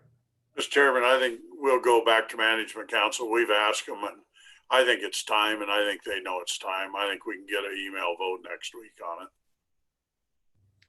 Okay, will that give you enough time, John? Mr. Chairman, I would just say that beyond Management Council approving in-person meeting, we certainly are going to have logistical issues with trying to set up a meeting like this.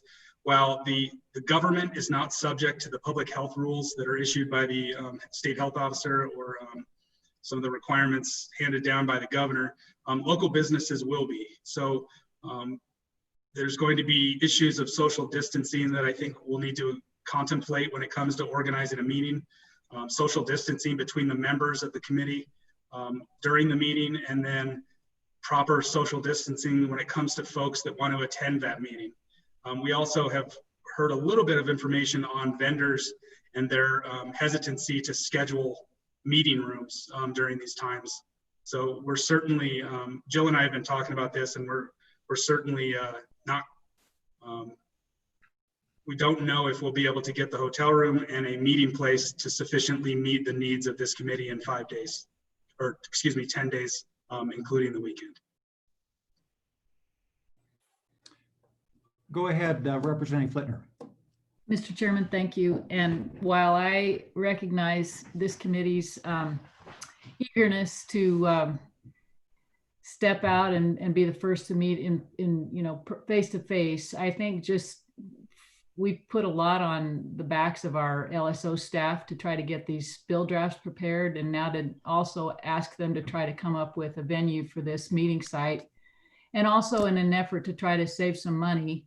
I don't have a problem personally with continuing with this meeting platform that we're using today. And in fact, it's much easier for me to not have to travel very far to go to a meeting. So I think personally, just for the sake of keeping things simple, I think we should continue with this existing platform. Mr. Brody, if we have a face-to-face meeting, can you still allow people to join via Zoom? Kind of like we did the special session? Mr. Chairman, I guess as a practical matter, I just don't know. In speaking with my colleagues on Revenue Committee and how they tried to do that sort of blended meeting with an in-person kind of component, it certainly sounded like it had its difficulties.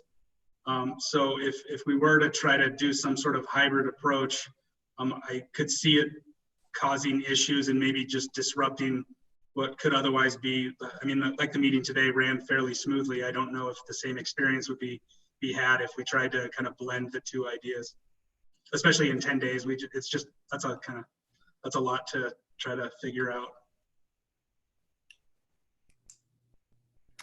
Okay, Mr. Co-Chair, what are you thinking here? I'm comfortable either way. The venues are available. I called a couple up there, all the motels are empty, and that's actually part of my motivation is business is starving to death in Wyoming, and I don't mind throwing a bone to somebody, but if it becomes difficult, I'm game for whatever the preference of the committee is. Representative Edwards. I'd like to have us do what we're supposed to be doing with our meetings when we move them around the state, so that the citizens of Wyoming can participate in them. what we've been seeing, most of them are agencies of government that have been coming. I haven't seen a whole lot of participants that have been allowed. We had a couple of them tried to come to our special session and weren't allowed in the building. So I'd like to open it up to where the citizens could participate in our meetings like they're supposed to. Representative, Mr. Co-Chairman. Go ahead and let Representative Freeman go. I didn't mean to run over him. Representative Freeman. I just want to, I'm thinking of a conversation that we had in Management Council about 3 years ago when we tried to come up with more transparency to where that we can put these meetings out on the internet and that kind of stuff.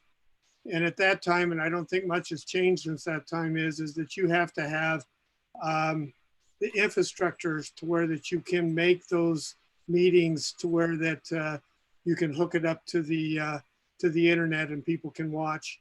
I understand what Representative Edwards is saying, but when you look at the number of people who peek in on us, I don't know what it is for this meeting, but there's a lot more people that are looking in and seeing what we're doing now that we're doing it virtually. So I too like the idea of meeting in person.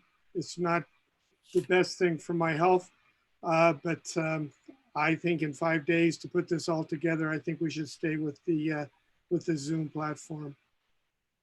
Mr. Co-Chairman. This meeting, I think we probably either need, I think it can be done in that time frame if there's approval. It's 10 days, but I think this meeting that we do in Thermop is absolutely critical that it happens as a live meeting, because what we're dealing with is concessionaires in Thermopolis. And we're necessarily going to have a lot of local people show up to want to testify and to have interactive testimony as they do it. As far as people watching it, I think you're still, if we continue on YouTube Live, I think you're still going to have the same number of people following it. But this Thermopolis meeting, in my opinion, which I've vested a lot of personal time in this, both bills and otherwise, I think it's really critical we get it right with the town of Thermopolis and Hot Springs County, and therefore either schedule that meeting to another date or do something so we accommodate the people that live in Thermopolis and Hot Springs County to the fullest extent possible.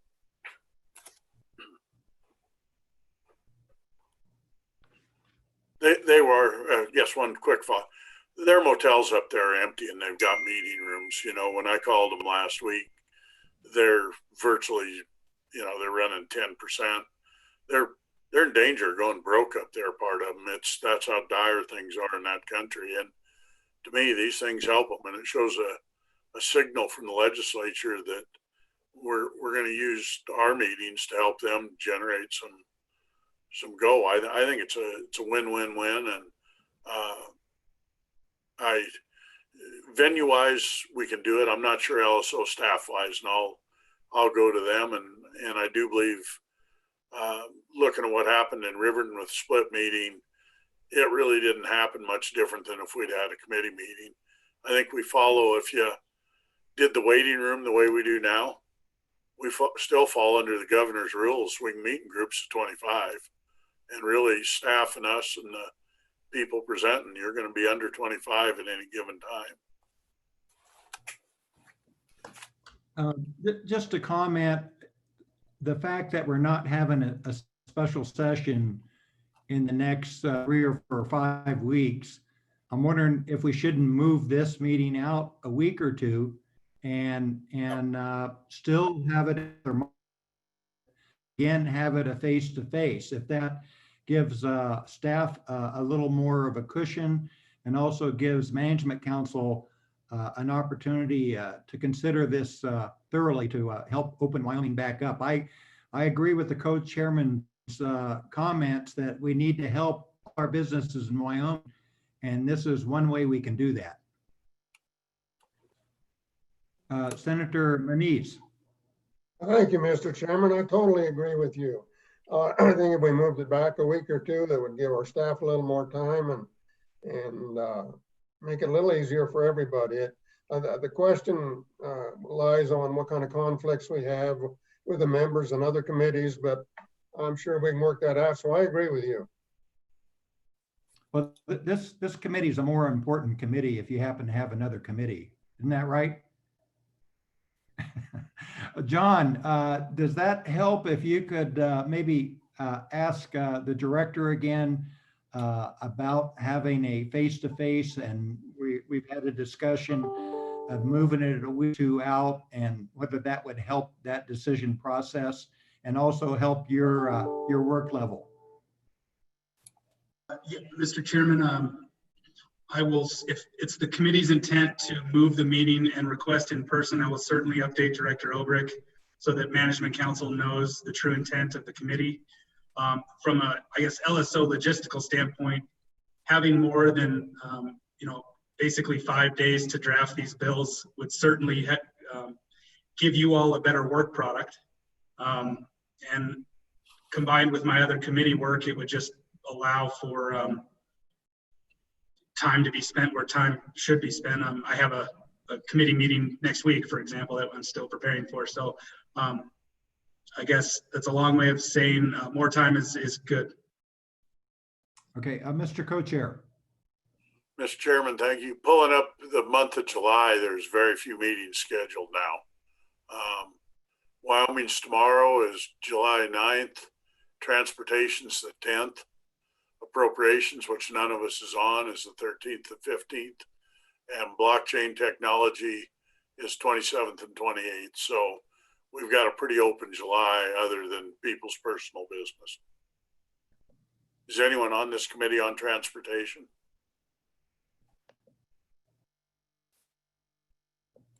So really everything's pretty open.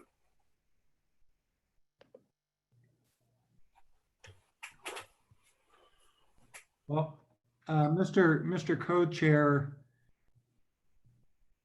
maybe the week of the 13th, whatever days work. That week works for me.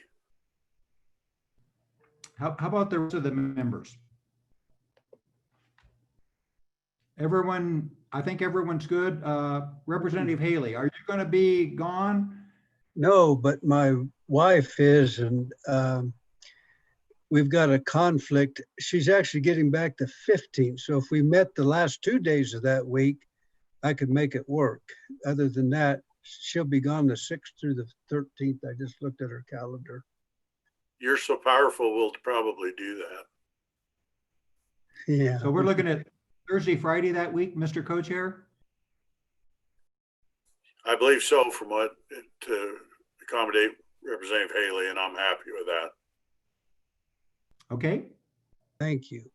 I don't see any other hands, and Mr. Brody, I think you have some direction there, and hopefully Management Council will approve an in-face meeting for that period. Mr. Chairman, I'll reach out to Director Obrick at the close of the meeting and advise them of the update. Okay, John or Jill, do we have any other loose ends? I don't on my end. No, Mr. Chairman. Mr. Co-Chair, how about from your side? Do you have any further comments? I do. I'd like to thank the committee. I think we did a pretty solid amount of lift today, and everybody did a great job of shouldering into it. It's turning into a dang good committee, guys. Thank you. And committee members, anyone have any comments before we adjourn? Seeing none, thanks everyone. I think it was a good committee meeting, and hopefully we did a lot for the good people of Wyoming. So thank you, and the meeting's adjourned.